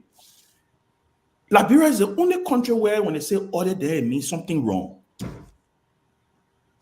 Go and Google, go out there, Google audit. Audit is standard operating procedure for any responsible organization, entity, anything. If you are responsible, even if you got your own personal business, you should be able to audit your business. You should get an auditing firm to audit your business every year to see where you went wrong. Audit can be different. There's notion that by the time they say audit, then I see the book. We'll audit you. Listen, you should audit. You should. The government should come in and should know where they are picking things up, what they have to deal with, and how they can forge ahead. Now, through the audit, they may find some discrepancies. They may find some things that are wrong. Then, through that audit, it may lead to an indictment. If it leads to an indictment, then you can start clamoring and hopping down on the people. But this notion, by the time now it's become a slogan. Audit. I mean, sometimes our people, I just think about our people and I'm like, where are we from? What are we thinking? There is nothing. I welcome an audit of the current administration. I welcome it. I think the president of Liberia currently will welcome an audit. I'm sure he regrets now that he didn't audit the Unity Party government. But let us also be frank, let's be fair now, right? Guys, it's not going to take 2 months to audit the government. I don't know what people are thinking, but to audit one institution sometimes may take 3 to 4 months. And there are how many parastatals and ministries in the government? Close to 30 or so. So these things are not going to just be happening on the fly. What's going to happen is you're going to see a constant process. And while the audit is going on, it means that the government is not going to be running. People are going to be doing things. The government is going to be running. Basic services needs to be met and stuff like that. So I welcome it. The only thing I am concerned about, and this is my caveat, and I'm going to sound. I heard him say that there will be an international auditing firm that they may run into some tricky red area there, because there are legal and statutory bodies enshrined by law in Liberia that are supposed to audit our institutions. Now we can request international assistance. We can do that. That's what he said, though. I don't think he said it was going to be done by them. He said they will get support from the international friends. Support. Because it has to be done in collaboration with our local structures in place, because we got to start to respect our institutions if these institutions are supposed to be better. We can't just have our institutions as window dressers or sitting on shelves or sitting on dressers, and then we say, oh, we bring this other person to come. So let them work together Let the international auditors come, support the local auditors, because I agree in partnership, and then we can move forward. So if he said that, then I stand to be corrected. Yeah, I think, and Ben, just to kind of chime in on that, I think when I listened to the interview, that is what I heard. I even made a post about it, and I congratulated the president-elect and said I was excited to hear that, at least to just have that thought that he's in that direction, that feeling that something may be done, and we can now think about, those in government understanding. But this is one thing that really stood up to me in to the entire interview. The first thing that Honorable Boycott, the president-elect, said is he's coming to government to serve. And he mentioned and highlighted the fact that, look, government is service oriented. If you think you're coming because you want to come and reach yourself, then you're on the wrong train. You're on the wrong side. Go find something else. That right there is what I hope a lot of Liberians will come to understand. Government is not where you come to enrich yourself. You want to get rich, stay in the private sector. If you feel like government is where you will come to get rich overnight, then you are in the wrong field. If that's the reason why you chose to do political science or go to the University of Liberia and focus on political science, go ahead. So I told you I will be calling up people in that's what I will do now. My own big brother Melvin Datu Howard, and he calling me up. He banged my box lately a lot. That's not what he does. What did I say here just now? You started ranking Ben, but he won. What did I say here just now? I said that based on the way the audit, I said certain institutions, it may take months. Some of them 3 to 4, 5, 6 months. He said it would take a month or two based on the scope of the audit. We're not saying the same thing, my big brother Melvin Datu Howard. That is the same thing we're saying. We just call different numbers. We just call different months. My point is that the action point I'm trying to raise in my message is that these things are not going to be a switch. We're not going to wake up tomorrow morning and say they finish auditing the whole government of Liberia, and oh yes, they're not line everybody up on the firing squad and say you're all guilty of corruption. That is not how it works. That is not how it works. The audit will have to go through. The findings will have to be submitted to the national legislature. The national legislature will have to go through those audits. And then, if anything smells fishy, there may be a possibility of indictments being raised. That's how it works. Right. So, my big brother Melvin Datu Howard, I just want to call you out, saying you decided to say, so because I promise I will be doing this now on the show. You return the favor, right? And there's no love lost there. But in closing on my point here, that you want to say something? Go ahead. No, you can close. I want to bring a point before we go to Tomalin. Okay. And I want to close on this note. Something that was also mentioned during that interview that I know a lot of us on here are well aware of, but we tend to play blind eyes to it, is the reality that there are laws on the book. The implementation aspect of it is where we are finding the problem. And that's what Honorable Boycott said. All right? Honorable Boycott said, it's not that we don't have laws on the book, but implementing those laws is where we fall short. Now, can we actually depend on the Unity Party government to implement accordingly? The question is, well, I don't know how we will be able to get that done, but we are now looking at them to see how it will be done, when it will be done, and where it will get done. But to be honest with you, I think it was a great interview. The message definitely for most Liberians resonates with them because that's what they want to hear. But they want to hear more than the messaging. They want to see implementation, like you rightfully said. Implement, and forget about the extra, talk. And I think that's what some of us are looking for here going forward. We heard of all of the, the protections and everything. We want implementation. We want to feel the government work. We don't want to see all the photo ops. Those are not the things that we're looking for. Implementation, success, hopefully. But yes, another thing, guys. I hear the vice president was very clear. I think he was very strong in terms of his approach to fighting corruption. But one thing that I would say is that he still have a lot of old people that work in the government previously. So Liberian will say the same wine, old wine in a new bottle. Ben always use that phrase, old wine in new bottle. I mean, how can you fight corruption when some of the very people who are with you, who travel with you, have some questionable question flinging over the head about certain things that happened when they were controlling certain area? Too many. What do you say about that? Well, you see, uh, I'm sorry. I know I saw you missed out. We had a very good discussion this morning. Ben, Keff, and I we were on the phone till almost 4 this morning. Yeah, I saw 12 o'clock. You Yeah, 12 I mean, a.m. we had some real serious discussion this morning, and all the issues was brought about. I love it, But I'll tell you this though. Uh, First of all, what they have a saying. You want to know how the Christmas will be, you see on the eve. Now, the president-elect appeared in Washington D.C. this week, and the next thing we saw people photos up, people that from the former alien administration and people who serve in Madam Sadi's administration, and people who have been sitting on the fence were not actively involved in the politics. They are being not they weren't on those side, but we see most of them in the photos now.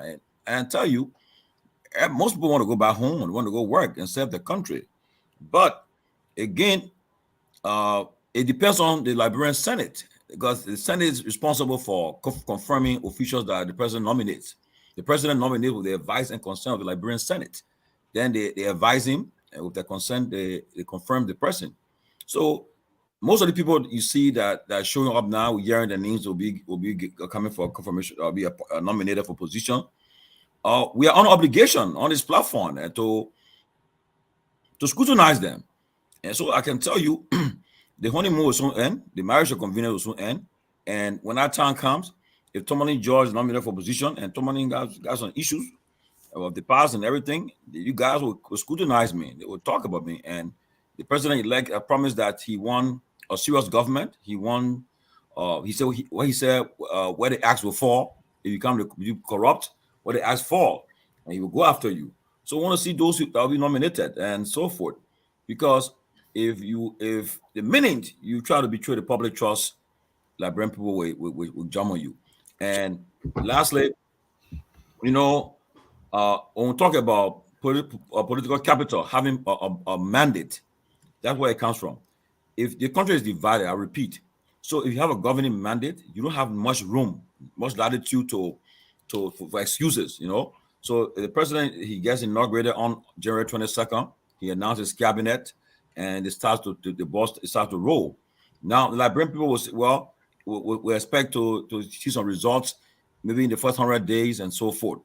But I said we gave him up to next year or so. By next year, by the 2025, I mean the following year, 2025, if things is still the same or it's getting worse, you can best assured the Liberian people will come to ask questions. And then one of the questions I asked my colleagues the other day, who will be the opposition? Who will be the face of the opposition? The opposition, who will be the opposition face? That will be coming up and say, well, we in opposition will speak out.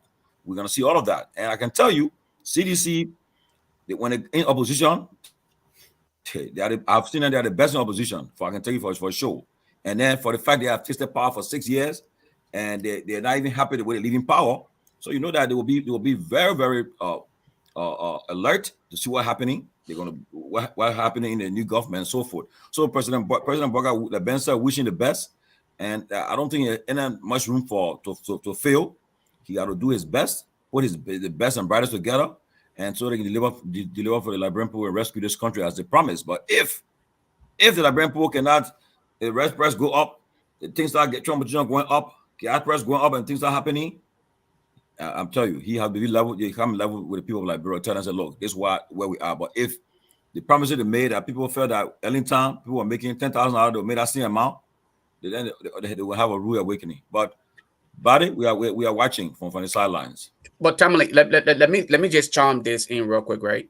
I know we are looking at appointed positions, but as of recent, we heard of two key positions: the Speaker the Speaker of the House. I think what we need to do as media personalities, we should bring these individuals who are in the race, bring their past performance, their resumes, and read these things out to the public so they are aware of these individuals. I think we should have these people resumes, go over it, let the people know the people who are actually vouching to represent them in the House. I think it will only be fair, because these are the same people who will be critiquing or making decisions on people who are appointed. So I'm hearing Fanatic Kafar is in a race for the Speaker. I'm hearing I think, what's his name? Musa Hassan Benedict was in the race at one point. I don't know if he withdrew, but someone else is in the race. I think the best thing for us to do is to bring these people resumes and review it to the public, their legislative accomplishment, why they were in the House, what have they done, including their background search. All of these things should be read to the public so that they're aware of the people who they expect to represent them, because there will also be scrutiny other people why they're expected to make decisions for all of us. Yeah. Oh, sorry.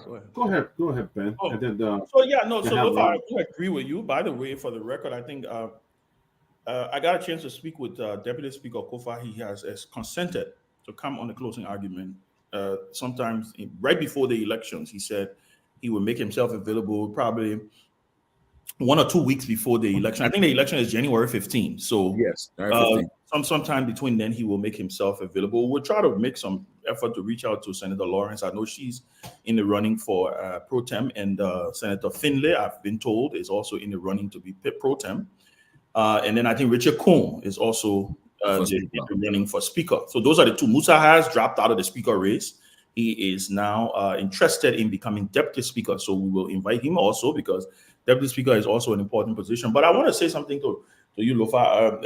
One of the things that I hear you keep saying is that they will be represented. Well, the Liberian people has already made up their mind that these people are the representatives. Now, these positions are just one and two amongst equals, pretty much. They are just going to be running this place administratively. But I do agree with you. They are powerful positions. These positions are in the line of succession of the presidency. And so I agree with you 100% that we should have a discussion about them. We should look at their record. We should talk about their past performance, right? Because what does Alexander Cummings always say? Past performance is a predictor of future performance. So we're gonna be looking forward to inviting them here. But more than that, right? Pivoting back to what the president-elect said, there are several things that we all talked about that he said. Look, the interview was great, but it was very light on a lot of substance. I didn't expect him to dig deep. It was just an interview, right? I agree. I'm not trying to be overly critical here, but I know there were specific questions that were asked. But he gave kind of like a big picture, right? Like making statements like, I guarantee you the axe will fall where the axe will fall. We're not going to put the country back in the same position where it's coming from, where the people yearn for this change. Mr. President-elect, my question would be, what are those things that you're talking about, right? What are those things? Because the last time I checked, I looked at your inaugural committee. You have your children on your inaugural committee, right? The last time I checked, there's several things. If you look at the composition of the appointments that Joe Boka has made on these respective committees, majority of the people on those committees are people that represents the past. They're not people who represent the future. Let's be frank here, right? I'm not one of those people who think that you must take all the old people and put them in one box and lock them away. I don't believe that. I do believe that you need to sit on the old mat to plant the new one. I subscribe to that Liberian balance. I don't disagree with that. But what I'm saying is, some of these people now need to start to take more of an advisory role, right? If you are having the inauguration, right? Inauguration is a forward-thinking process. This is the 21st century. I want to know how they're incorporating technology in this inauguration. These are some of the things that, other thing, and it's just lastly before Robert come in, one of the things that I'm waiting to hear from a Liberian president, and I still have not been able to hear. And this is free advice to the Boyka people. How do they come to this country and spend all their time in Washington, D.C., in Rhode Island? How do they do that? What happens to going to Silicon Valley? What happened to going to go visit Google? What happened to going to go visit Tesla? What happened to visit Apple? What happened to go visiting Dell? What happened to go visiting HP? Go and spend 2 weeks in California. Forget about all these what is it name? These photo ops in Washington D.C. with all these political people. We know what the World Bank is going to do for Liberia. There's an extended credit facility. We know we're in an IMF program. Nothing systemic is really going to change. We already know that we have not been selected for the Millennium Challenge Compact, because guess what? The countries that have been selected are countries that have in some way or form passed 5 years in a row. We are just 2 years in. So if you're looking at the analogy, we may have something. So I am waiting. Look, guys, I am a prolific follower of President William Ruto, President Paul Kagame, Prime Minister of Ethiopia, Abiy Ahmed. Okay, I am a prolific follower of these leaders. Lazarus Chakwera in Malawi.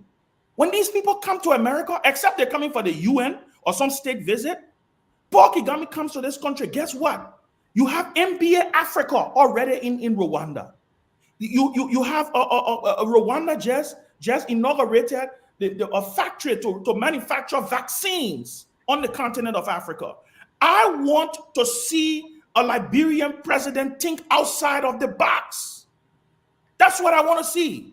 Go to Silicon Valley. I'm not telling you to say, oh, you're going to go open your Tesla factory in Liberia, but explore opportunities. How can we get more like young Liberians to come from Liberia to study, to do different things? Those are the kind of conversations that I want to hear the president of Liberia say moving forward. How are we forming sister city relationship, sister college relationship? How are we doing these things? I am sick and tired of these traditional photo ops, sitting down having dinner, because guess what? The definition of insanity is doing the same thing over and over and expecting another result. Robert Gagwa. My man, Robert the Ben Gagwa. Yes, sir. Yes, sir. Look, just got home from the office, man. Sorry, I was a little late, but I think Ben, I'm sorry to say, man. In as much as I share your sentiments, you cannot expect those things when they were not on the ballot. We've been talking about, well, before I even said that, what was on the ballot was sanctions. What was on the ballot were anti-corruption. What was on the ballot was getting rid of George Weah, anything to get rid of George Weah, pretty much. And to some extent, what was on the ballot, some Liberians wanted change, but they did not understand the ticket and the party that they voted for at 12 years to at least implement or initiate those changes. Well, this is the 21st century. And I believe in order to have a government that focuses on what 21st century leadership is about, I think that leader must first understand. That leader must first understand 21st century operations. You know, Joseph Boakai, and I stand corrected, and I also think that Joseph Boakai, if he is interested in some of the things you mentioned, can recruit the right people. Exactly. And to get those things done. Exactly. It is possible, right? Mm-hmm. But look at what's happening in DC. You know, we talk about the Sanction Committee. Most of what was done recently in DC, they met with the Sanction Committee. They met yesterday with the anti-corruption folks in DC. And I have to say, I'll give them credit too. The mindset of Liberians have got to change, because you see, if the mindset is what it is now, then there is absolutely no success in these trips without 90% of visits happening in DC. If Joseph Boakai and his team return to Liberia without having majority of their events and their meetings with politicians, with high-profile politicians in DC, and they went to California, they went to Tesla, they went to HP, and all of the tech companies, they went to Google, Liberians would think this is a joke. Some Liberians, for that matter, because we do not. Some of them even writing under the live feed right now. There you go. Well, what the question they're asking me? Why you tell we are? But here's the thing, though. That also reflects on the result of those visits, though. Those visits, if you're visiting Microsoft and we see a Microsoft call center open somewhere in Bond County, then probably you will not be hearing some of these questions I want to say. But anyway, go ahead, Rob. Yeah, but I said that to say, it's not to say that Ben Sanvee did not raise your point. I agree with everything. No, I know what Robert is going. I understand where he's going. With everything he said. What I'm saying here is the expectation should be there that a successful visit to these United States will include visiting these tech gurus, these tech companies, because the 21st century and its economy, you cannot talk about the 21st century economy without talking about the influence of technology. The influence of technology. In fact, there are multi-billion-dollar companies in this country that have invested huge sums of billions in infusing and incorporating technology. We are doing that. In fact, we just basically, there's certain things I can't say, right? But companies are changing. Companies are evolving because these companies and these leaders understand the importance of times. This is the age of technology. And if our leaders and our people are not interested in these things, if we don't have this mindset that in the next 6 years, in the next 3 years, we want to look at the universities in our country. How many of the universities in our country are prioritizing degrees in tech? I agree. How many of our universities look at tourism? Everyone has spoken about tourism. And everybody talk about tourism. Yeah. How have our government actually put together a committee? And I know qualified Liberians in these fields. Now, forget Robert Gagwa. I'm just a lay man, right? I'm still making. Forget Robert Gagwa. But what government in our country have already put together a serious team to say, look, I need you to draft for me a blueprint as a starting point to revitalize in our tourism sector. How many of these people have actually done that? Because to revitalize our tourism sector, Ben, it goes hand in hand with changing our educational curriculum. We have got to start somewhere. You got to start with a culinary degree. You got to start with these bartender service training. You got to start with the implementation of tip services in the country, which is very important. It grows the economy. But what are we studying in school? Political science. What are we getting degrees in school? Political science.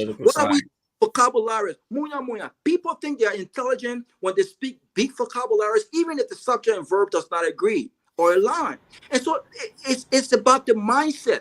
And I'm not saying the election of Joseph Boakai somehow diminishes the possibility. What I am saying is, until the Liberian people expect our leaders to be investing and prioritizing in the drinking beer or drinking beer.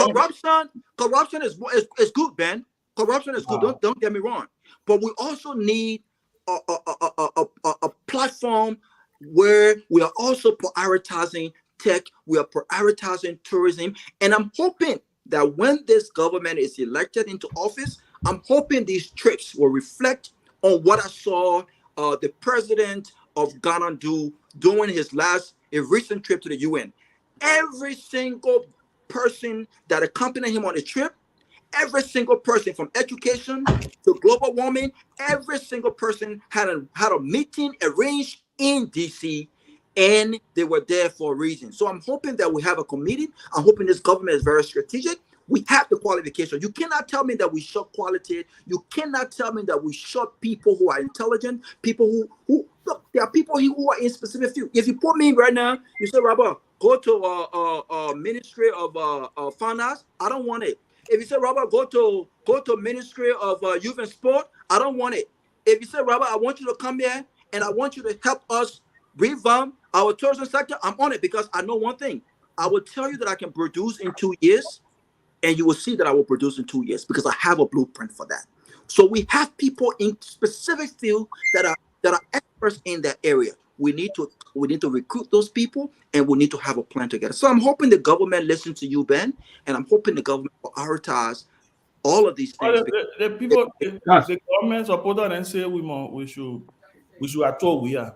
I mean, what kind of country do we have where people think like that? Ben, and you know, one of the most irritating again, this is what really irritates me, right? Every time you find reason to highlight and pinpoint some of our problems, they will ask you similar questions. Just say what you just said. Why didn't you tell We Are? Why did you tell Charles Taylor? Why did you tell the president? Where do we start? Where do we start? How do we get stuck when the entire world is moving forward? But we are stuck in the same. It's the same mentality of go tell the other person, go tell the other person. And Peabody, quickly, look, right? Just imagine, let's just do something, right? Let's just announce tomorrow that on Monday we're having a show on forward thinking, technology, science. Let's just say we bring in a bunch of experts, Liberians here in different tourism, everything. Listen, you'll get 25% to show up. 25 people can watch the show. Not even 25. We'll go to the place where they're talking about people talking gossip and talking foolishness. Talk about sanction. Talk about what kind of country is this? And people don't understand. Sanction does not create jobs for you. These things we're talking about, tech, STEM, and tourism, these are things that strengthen the private sector. Because, you know, the people who will be crying for jobs, the people who names will not be on their list, and some of them already started crying. I'm not going to pay, man. Please, if you're watching that, I'm not talking to you yet. So, I didn't want to say, but I spoke to some today. These are people who are, but they already started saying, my man, the way that we're seeing the 10-year show, look at the group in DC. Look at the people say, look at people that coffee wolves there taking measurement all year. The people who've been wearing took a flare. If I would have took a flare, man who been sewing suit for Joseph Block, I'll be mad. I'll be mad because now I feel like this is an opportunity for you to put me out there and put my business out there. But not with a designer. You with a designer, right? So again, level don't change. Who been sewing JMV clothes, by the way? Who been sewing JMV? But it's that big. But all I'm saying is, if you need a fit, but easy to get off the view. I don't want us to lose. I don't want us to lose. But these are serious topics that create jobs in the private sector and will help Liberians become independent. But these are things you should be interested in talking about. Guys, we have. Go ahead, everybody. Sorry. Let's go back to. Let's not miss one of the reasons we're here today. It's our fundraiser. We still want to raise some money, guys. We asking you for your support. Let me just go over what we have received. We only received $400 so far. We got Seitat Pete Norris. He gave us 60. Tinito Tool 10. Keff Hassan 50. Yasa gave us 25. Patience Semi 20. Harris Talker 20. Julius Brown 100. Winifred 25 and Makan 50. Yeah, Kev gave us 50. So please, you have to catch up. Yeah, man. I said, my people, you don't get vexed with me yet. Why Heaven Jala? Please, I mean, I already did. How can Kev get Robert? Wait. How can Kev get $50? I mean, you know how many people listen, it's a good question. We're not in power again. You think about that? You think I tell him what this is about? Well, So, Heron, please tell Heron. Heron, inbox me your info. So my people will see you tomorrow. No, but you know what? You know, I think Kev made a salient point though, because I think Kev already took his last paycheck for the month. So, but, okay. You know the question about the iron, so you were getting paid? Then you say you want to for the last. Before they kept broke these days. The 25,300. Yeah. We'll get it. Kevin, say broke the depart. God, we have Cash App. We have Cash App and we have Zelle.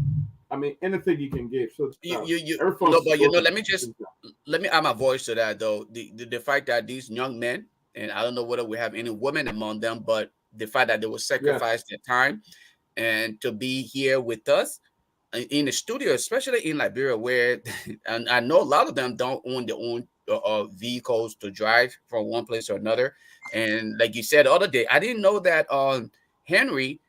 I mean, I didn't know he slept in the studio just to cover this show. Sometimes I was like, wow, that's some level of sacrifice. And you know, he and I talked in the back. That just proved how committed some of these young people are just to do these things. So whether you give $5, $10, $15, $20, I'm pretty sure they will feel appreciated. Because but again, not Kev. No, Kev. No, when I say anybody, I'm talking about our audience, and even some of the audience member. I don't even some of the names that they will call. Lasita sending $60. I'm thinking like we're talking about Sita Chesapeake. No, sending $60. I was thinking like $500 just out of Sita's purse, you know. But I mean, we'll take the $60. We'll tell her what's your lot? What's your lot at? What's your? Yeah, you know what? You know, you're watching this show. Don't hide from the show. Give a donation for Christmas, man. You watching this show, Tila. Come on. Everybody, man. Guys, go to the Cash App. Go to the Zelle. Nora Hope, you're asking for the Zelle number, the Zelle as well. Guys, let's give something to help the guys. But let's get back to the topic. We got we got a few more minutes to go. It's almost 7 o'clock. But let's go back to let's continue the topic, guys. Talking about the visit and the people that I mean, as I said, there are people going to Liberia now. There are people crediting to buy a ticket to go to Liberia because they're going around now to get job. Some of them are begging. I mean, what is in this government job that people will leave their family, will leave everything to go to Liberia with the notion that they go and serve the country, but when they go there, it's something different. What is so much? Is it because the government don't be too accountable, or they don't prosecute people for all this? Because I mean, can you imagine the flight is booked from now to the end of January? Everybody, some people going for Christmas, some people going for job. They're going to start early, hustle, early search for job in Liberia. What is that in this government job that people even leave their job here and want to go to Liberia? What is it, guys? What is it? Peabody, anybody who comes to me currently with this whole I'm going to Liberia to work because I'm a Liberian, I want to contribute to my country, but you don't have a track record of, you know, producing. Okay. I feel like you're simply you're lazy, you cannot compete, and so you're running back home to take advantage of the situation. I'm sorry. There are a lot of good people who really want to go back home to contribute, but I want that contribution to be felt. You worked in the healthcare industry here in the diaspora. You saw things for yourself that you think that your contribution can impact and make a change when it comes to healthcare. You worked in finance. To what extent did you work in finance? What would you like to do if you were to go to Liberia? What contribution? What would you like to change? Is it simply because you're tired of having to do the 12 hours, the 16 hours, and so you want to use this as an opportunity to run away from the reality? I don't think this is how we can change Liberia. We need to, some of our friends, you know, a lot of times we will hear people say, oh, this guy is okay. I think he can do it because he was here or within close proximity to this person, or he worked tirelessly. He supported the campaign. These should not be the criteria upon which we are making these decisions. It should be based on competence. I don't care how hard you work. I don't care how many people you insulted, like Eugene Fangon. I don't care how many people you targeted. Fangon, if you don't come to the table with nothing other than your loud mouth, you should not be considered. You should be at the very bottom of the chain. But why are you calling us that wrong? People. No, I'm just being honest. We continue to dwell on people with all of this loud talking, and then at the end of the day, we put them in positions where they will underperform. And Fangon is a typical example. You saw it doing the real government. You saw his performance.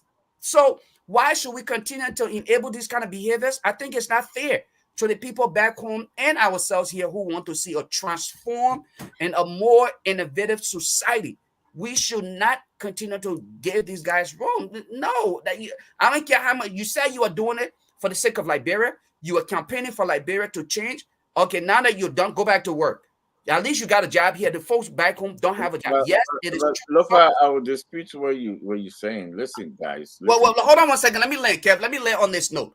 Let me land on this note. The folks back home needed support from folks in the diaspora. I agree because, again, in addition to the theory, you need a practical work experience to be successful. Over the years, our people have not had the opportunity to really get involved in in the workforce. So yes, we would need those mentors from the diaspora, but we must get the needed expertise. We must get them to come and lead the process, not just anybody from anywhere, just simply because you can run your mouth and come and jump and say, because I spoke on the social media, I wrote about you, I supported your campaign, so here I should be considered for a job opportunity. I think if we continue on that path, we will never move Liberia forward. Go ahead, Kev. I disagree with you. It's okay. If people listen to Fagon, because of people like Fagon, they voted. So I disagree with folks saying they shouldn't get job. They should get job because these are the people they listen to. Why would you want to get somebody a job who they listen to? So I think Fagon should get job. I think Fagon should be the information minister. Matter of fact, I think it just because of Stanton case. I think Stanton should be the prime minister. Folks then that speak for him, they listen to them. That's the Liberia they want. You see, give the people what they want. That's the people. Of course, give them. I think. Yeah, why are you wishing our country? This new government can. Wait now. So to give Fagon information minister that. No, I'm not talking about Fagon. To get Stanton Witherspoon. First of all, we don't have a prime minister, so stop saying that. We don't have a prime minister. But man, he can be prime minister in some way. To give. It's a prerogative of the president to appoint who he wanted, who he so desired. Yes. So if JMB. You see, one thing. I will say this on national radio today, on this platform.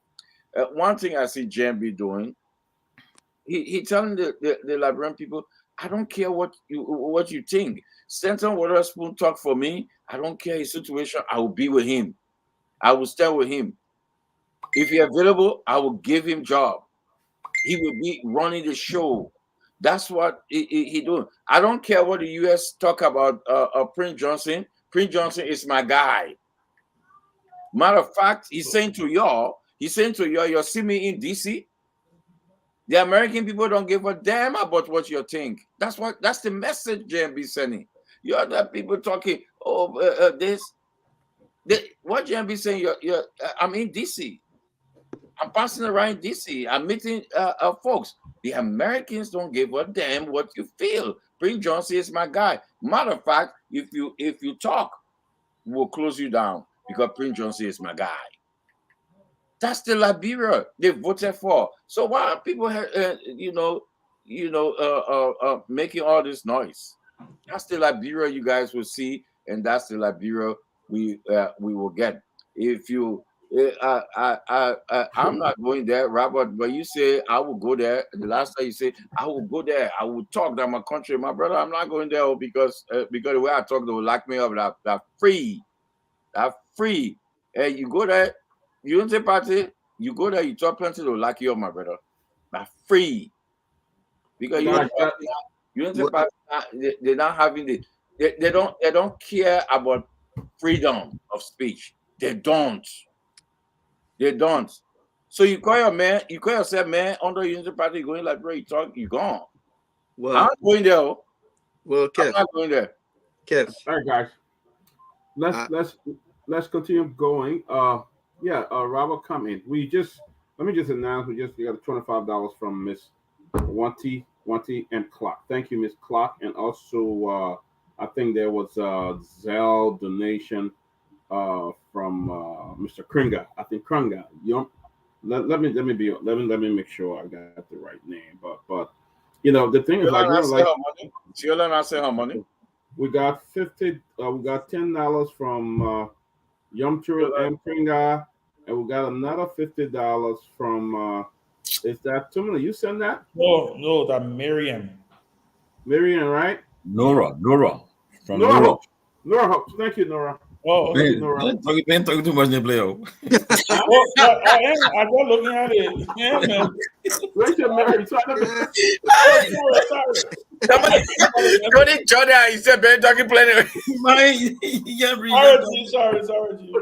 Go ahead, Robert. Go ahead. Go ahead, Robert. let me say this. Kev, I know that you're trying to be funny. Yes, I can. And but look, on a serious note. Wait, Robert. You see, I try to be funny to say, go in Liberia, talk against Unity Party, ask Molu, ask Costa, ask other people. Go there. If you think I try to be funny, go in Liberia and talk against. You think Prince Johnson joking? Will Prince Johnson say after January 22nd? You open your mouth and insult president or say anything in that country. If you're Prince Johnson joking, we will joking. Ask the Captain Robert. Well, ask Pastor Allison. Well, ask people them if you think Prince Johnson joking. Ask them. Well, Kev, whether Prince Johnson thinks he's joking or he's being serious, Prince Johnson and his threats will not be the determining factor on whether or not we have voices of reasonings, critical voices or not. It will also not stop us from going to Liberia and enjoying our freedom of expression. That I would not limit myself to that. And so I don't really care what Prince Johnson thinks. I don't care what Unity Party thinks. As long as I'm within the confines of the law, I will speak. And I'm hoping that no one infringe upon my right when it comes to freedom of expression. I will go to Liberia. I will do interviews. I will speak. I don't care what Prince Johnson. Now, with regards to the whole job business, let me say this. I think that it should be an honor for Liberian citizens, especially people who have acquired the requisite knowledge and people who have experience in their area of expertise, to return and serve their country. When it comes to working in the Liberian government, I think the mindset should be service to country more so than getting rich overnight. That should be the mindset. There are millionaires and there are billionaires that are in the House of Representatives and that are senators. There are career professionals in this country that have made a lot of money, have retired, and have decided to give back to their country by serving their country. I think this should be the overall mindset in Liberia, that there are Liberians home and abroad that should be recruited on the basis of merit and on the basis of competence. These Liberians should not be limited to freedom of political affiliation. But just because I supported a particular campaign or a particular government does not automatically grant me the right to serve my country if I am not qualified to do so. This is where we've gotten it wrong. We have gotten it wrong because politicians have been pressured to feel obligated to rewarding people who have helped them get elected, even though they know that these people have not acquired the requisite experience and training for that job. If I had a friend and that friend helped got me elected and I love this brother, there are other ways that I can ensure that my brother is good and that my brother is being effective if appointed. But just because Ben Sanvee or Tomalin are my friends doesn't necessarily mean, and they helped me got elected, they supported my campaign, doesn't mean that I'm under obligation to appoint them, even at the detriment of my own legacy and the detriment of the country.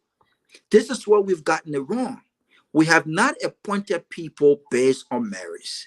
We have appointed people, we have given people jobs, we have recruited people based on friendship, based on political affiliations, and based on people who've helped got us elected. If I was ever given an opportunity to serve my country, I would first like to be honest with myself, because my name is also on the line. I do not want to be seen as incompetent. I do not want to get a job only because of my stomach. I want to get a job. I want to serve my country. I don't want to see it as me getting a job, because what I make now, I wouldn't expect to make in government, because that's a public service initiative. This is where we've gotten it wrong. We need to have people in the country who are job creators. If I must work in government in an area of expertise, I want to be able to have consulting business in the country. I want to be able to have my small little lounge where I can go after all of my plenty talking and smoke my cigar and invite Ben and Tomalin and smoke my hookah and drink my Henny. I want to be able to employ Liberians. I want to be able to leave government without worrying about sustaining my own livelihood. If we all adopt this mindset, we will move in the right direction, because Liberians and our government and our people will expect that we are employing, we are recruiting people who want to serve that country, not based on who they know. I know some of the biggest critics who are most qualified, but unfortunately, because they were critics of the government, because they did not support the government, somehow they will be blocked. But have we thought about the fact that you are blocking a man who could help you succeed? You are blocking a man who has acquired the expertise and the requisite training, who can actually help Liberia succeed.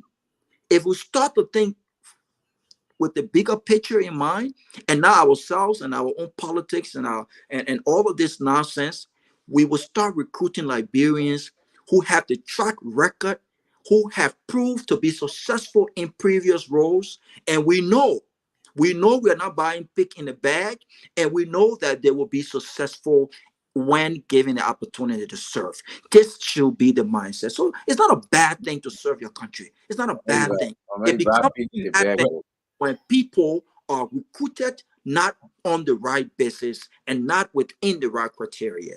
Yeah, let me jump in. Yeah, I will just address some issues before I was only leaving because I got an event to attend. But let me just say this: I know they were brought to my attention. People being in my inbox and on Facebook.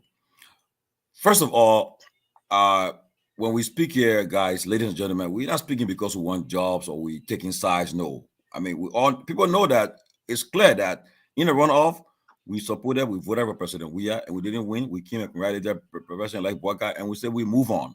It's an honor of obligation to wish them well, and we stand on our platform and do our best. So let me say this now. Somebody told me this morning about the president-elect home that president he lives in Monrovia has been renovated. It's normal, because first of all, the president concern was why the Lebanese contractor doing that. I said, well, I don't know the details of it. I will find out, but it is normal that when he's elected president, for security reasons, security features they upgrade the home. So they were right now renovating his home. That's official, because right now that'll be the official residence of the president of Liberia when he takes office.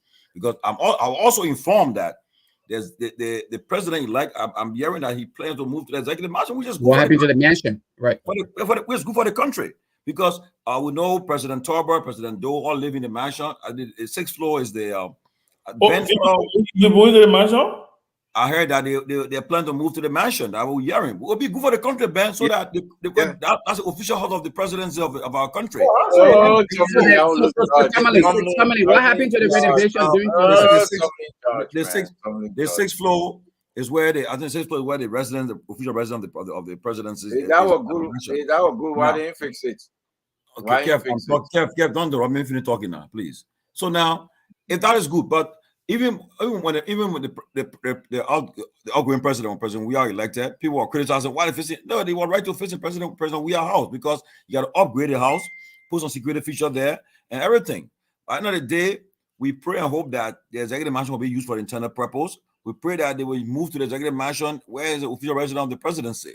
That's number one. Number two, another issue that was brought is that some people complaining about the people that show up in Washington, D.C. this week.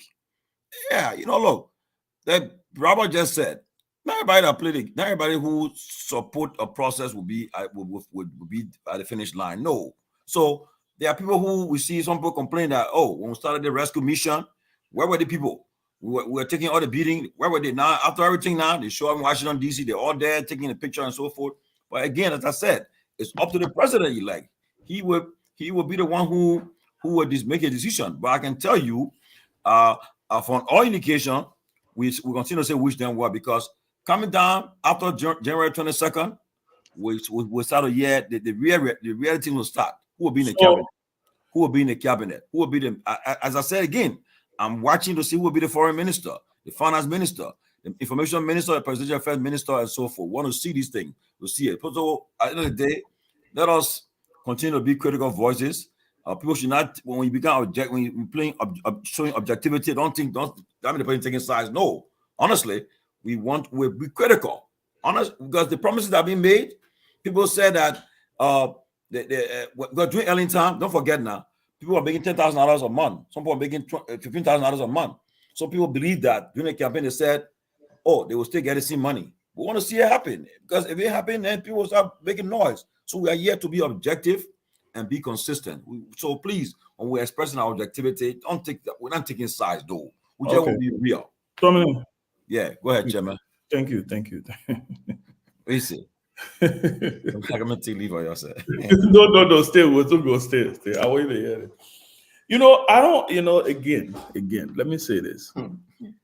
Many of our people don't understand this thing. Because you're campaigning and running your mouth on Facebook, you think you're going to have the kind of access certain people will have? That's just the reality of life. It's the fact of our process. There are people who you will see that will wield the kind of power they will yield that never one day utter any word supportive of Joe Buckeye. Publicly, at least. So when y'all were cussing people man and cussing people pie and screaming off your lungs, what do you guys think? Y'all thought this was what? A Susu Club thing? You didn't know how to do it?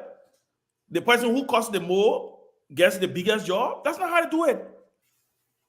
It's just like the battlefield when you go to war. They got ordinary platoon soldiers. And then they got generals and corporals and majors. When the commander-in-chief comes on the battlefront, who you think he can call? You think he can go stand on the platoon field? Recognize the fact that at some point in the process, you were a foot soldier. And as being a foot soldier don't mean that you're not important. It just means that your position. That's your position. So everybody needs to get out of their feelings. And I like to remind them, y'all are doing this in the interest of this country. Y'all are doing this to rescue this country. Y'all didn't do this because y'all wanted jobs. The people who support that job we had are the people who didn't like Liberia. We the one who didn't like this country. We the one who were unpatriotic. We the one where the things we were doing it for jobs. Y'all didn't do it for jobs. Y'all did it because y'all love Liberia. Y'all gave Joseph Yuma Boyka a chance to form his government. If he doesn't put you in there, you should clap for him. Because guess what? You trust his judgment to form the government that he will feel comfortable with. And newsflash, we always support that government. We will support that government to succeed, and we will support that government to do what you said you will do. I see a bunch of them already crying on Facebook, writing long posts. What did you expect? You don't even understand that when the person becomes president-elect, they can't answer the same old phone they have? You don't know that? No, I'm telling you because I have experience with a few presidents. I can tell you. The fence, the place that you used to go, where you just go drive to Joe Boyka, go try to go drive there right now. The EPS is in control of his life. So news flash to y'all who were having funky fever. By the way, we can publicly announce we have been invited to the inaugural ceremonies. And we look forward. We'll take that into consideration. They bang got know how to rub it in. Listen, we've been invited to the inaugural ceremonies, and we're going to look forward to seeing history being made. The second time in a long time, in 70 years. You wonder why the people love you, Ben. You know, the transition from one president to the next. Move transfer of power. And guess what's going to happen? We will be sitting on the platform. We'll be on the platform. I will be there. Tell them. I will be there. You call me Kekura Koto, you call me anything. We will be there. Anything you want to say. After the inauguration, you'll be driving in which convoy? I will be taking former President George Weah home. In fact, we may even ride together. Then from there, I got an invitation to attend the inaugural ball. Yes. Look, people need to understand something. People need to understand something. That leadership, and you know, I blame I blame Facebook and social media for this thing. Because whether people like it or not, there are levels in everything in life. There are levels. There are people who Vice President-elect Joe Boyka knew since he was a teenager. There are people who he worked with, guys, that didn't have to go and be sitting on Facebook and be cussing people. Look, Sylvester Grispe supported Alexander Cummings. But you know who Sylvester Grispe is to Joe Boyka?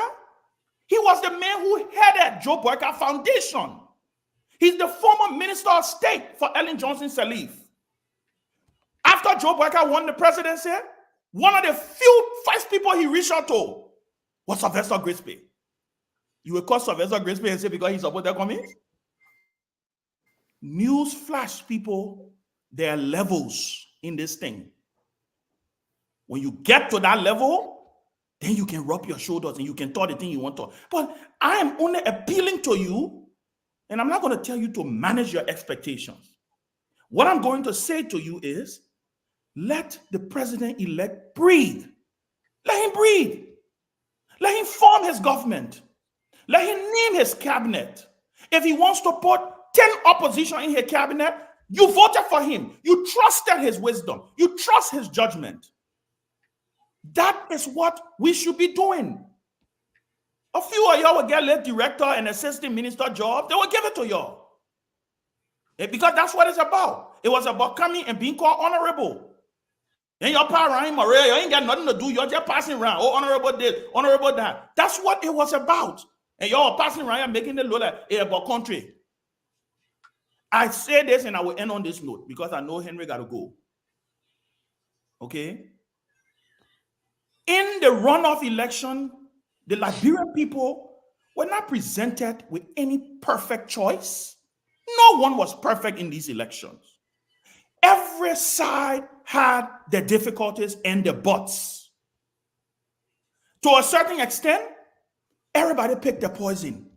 Everybody did. Some people voted for Joe Buckeye because they couldn't stand the CDC people, because they felt the CDC didn't do what they were supposed to do, or the CDC didn't get a job. Some people voted for George Weah because they feel this is where our interest lies. We need to stop the Holy Ghost and fire story. Politics, they're not charity work. The quicker you realize that, the better off you will be. And like I said, we look forward to seeing you guys in Monrovia. We look forward to hanging with you guys. After the government comes to power, at some point, we look forward to having some conversations with the president of the country. Because guess what? Whether you like it or not, we are stakeholders. I can get trended. We are stakeholders. This is not about jobs. So I just wanted to make that clear to these people. Passing around and throwing tantrums and doing all these things. You calm down. Let the old man form his government. And when he forms his government, we'll critique his government after the honeymoon period. Thank you. Genesis chapter 3, verse 7. Ben just read. No, but honestly, Ben is not lying though. But honestly, people, the politics, and Julius, you know the reason they don't let me. Politics. The reason they don't let me because I can tell them the truth. I can rub it in their face. I can rub it in their face. Well, first of all, how do you tell me and you? Some people who talking, do I look like I'm on the same level with them in Liberian politics? Ben. Henry gotta go. We gotta let I'm Henry just saying, go. German. I understand. But there's some people we're not on the same level. People will just insult you, become and insult you for, and what they don't understand, right? A lot of things that happen in the background that they didn't even know. Look, if we can tell you the people that you talk to, that even in the government, they just say things insult. Lofa, we were standing there. How many Liberians can say that they were there? We were standing there when George Manning Weah picked up the phone and called Joe Boyka. You think me and you on the same level? How can I be on the same level with you when I was standing there? Right. Come on, I mean that's we gotta go. We gotta go. Yeah, we gotta go. Time. Peabody, give us a update on the Cash App or the Zelle. Yeah, let me give you Cash App. So far, we got one Balling Duet. Thank you. He gave $20. I just want to read it in. The numbers are there. Cash App $20, $30.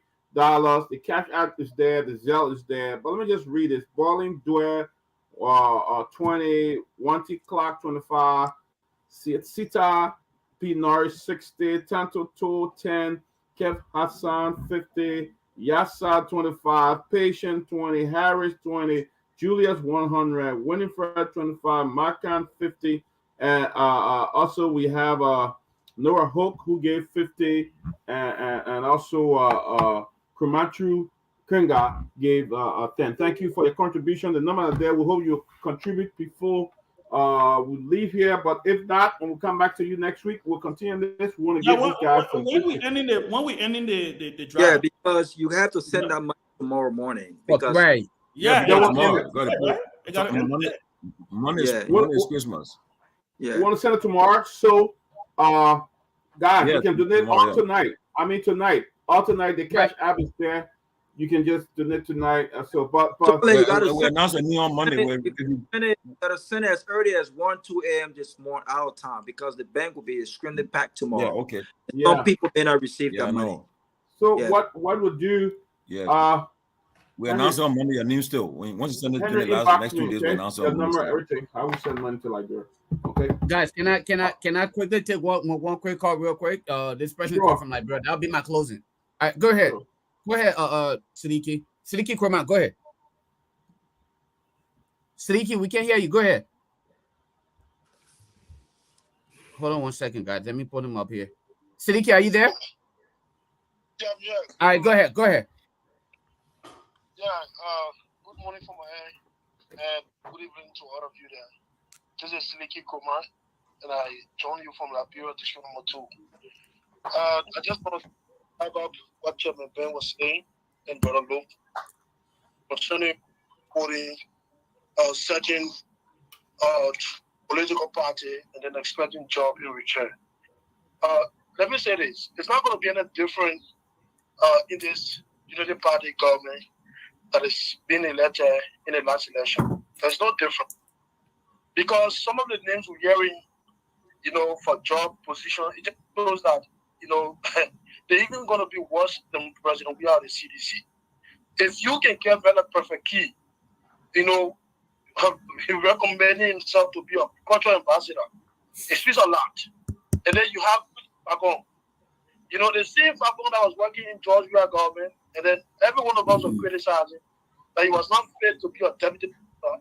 It's the same Fagon now we're hearing that he's going to be an information minister, not even deputy minister. And then we're also hearing that the president-elect is carrying on renovation at his house.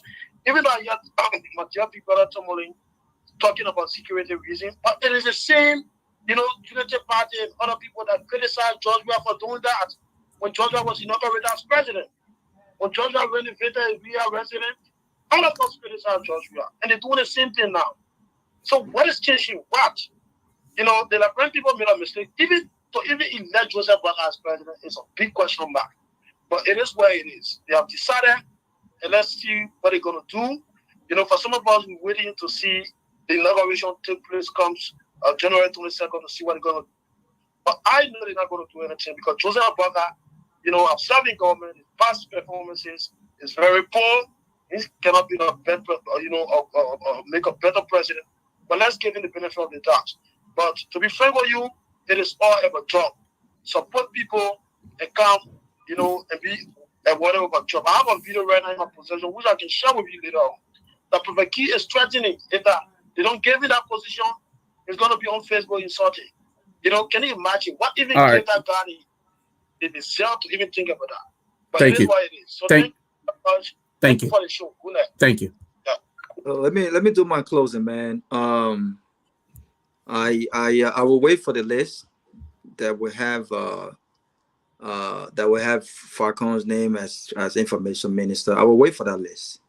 I will wait for that list before I speak, and I'll also wait for that list that will show Prophet Key as a cultural ambassador. I'll wait for that list.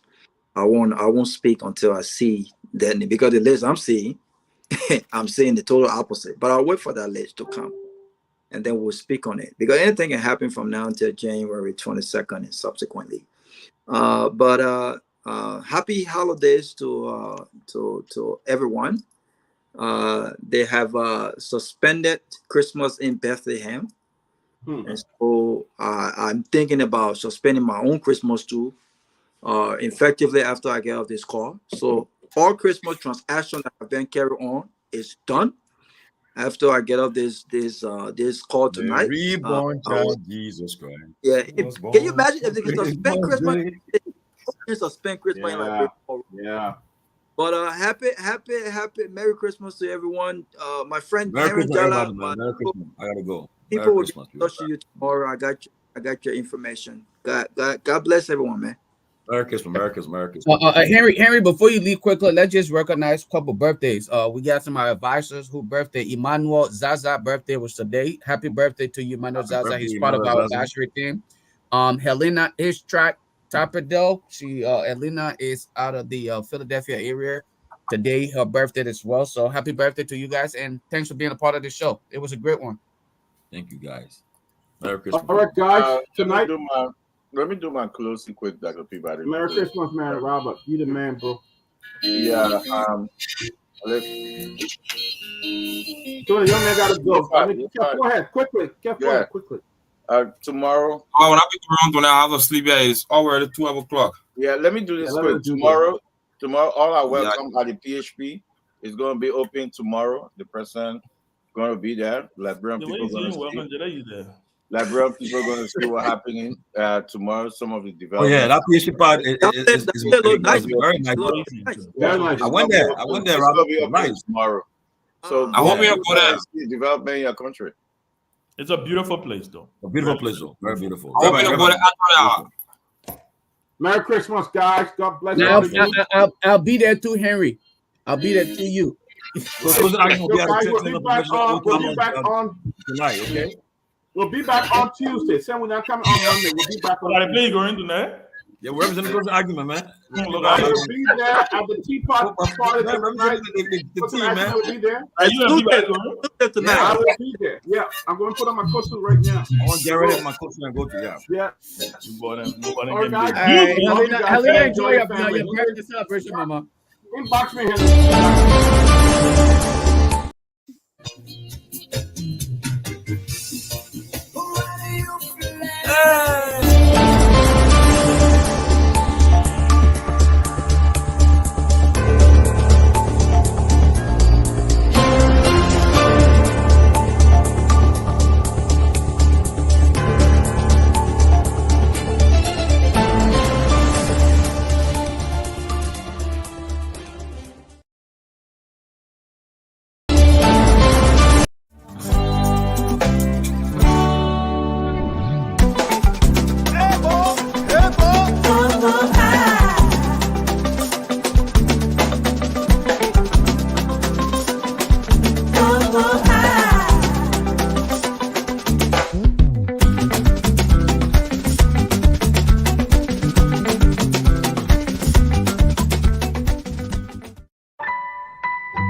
Your family members abroad need to send you money? Worry no more. Henceforth, receive your international money transfers from Europe, USA, and South Africa made via Western Union, MoneyGram, and many more directly into your Orange Money account. At Orange Money, we are family. With Orange Money, I can send money to my buying ganta. Orange Money, I can send money to my mind lofa. Just that star 144 hash. Follow the instruction and do what you want. Just that star 144 hash. Follow the instruction and do what you want. If you want pay for EDC or pay your school fee, brother, you can use Orange Money. If you want buy your credit or pay your taxes, sister, you can use Orange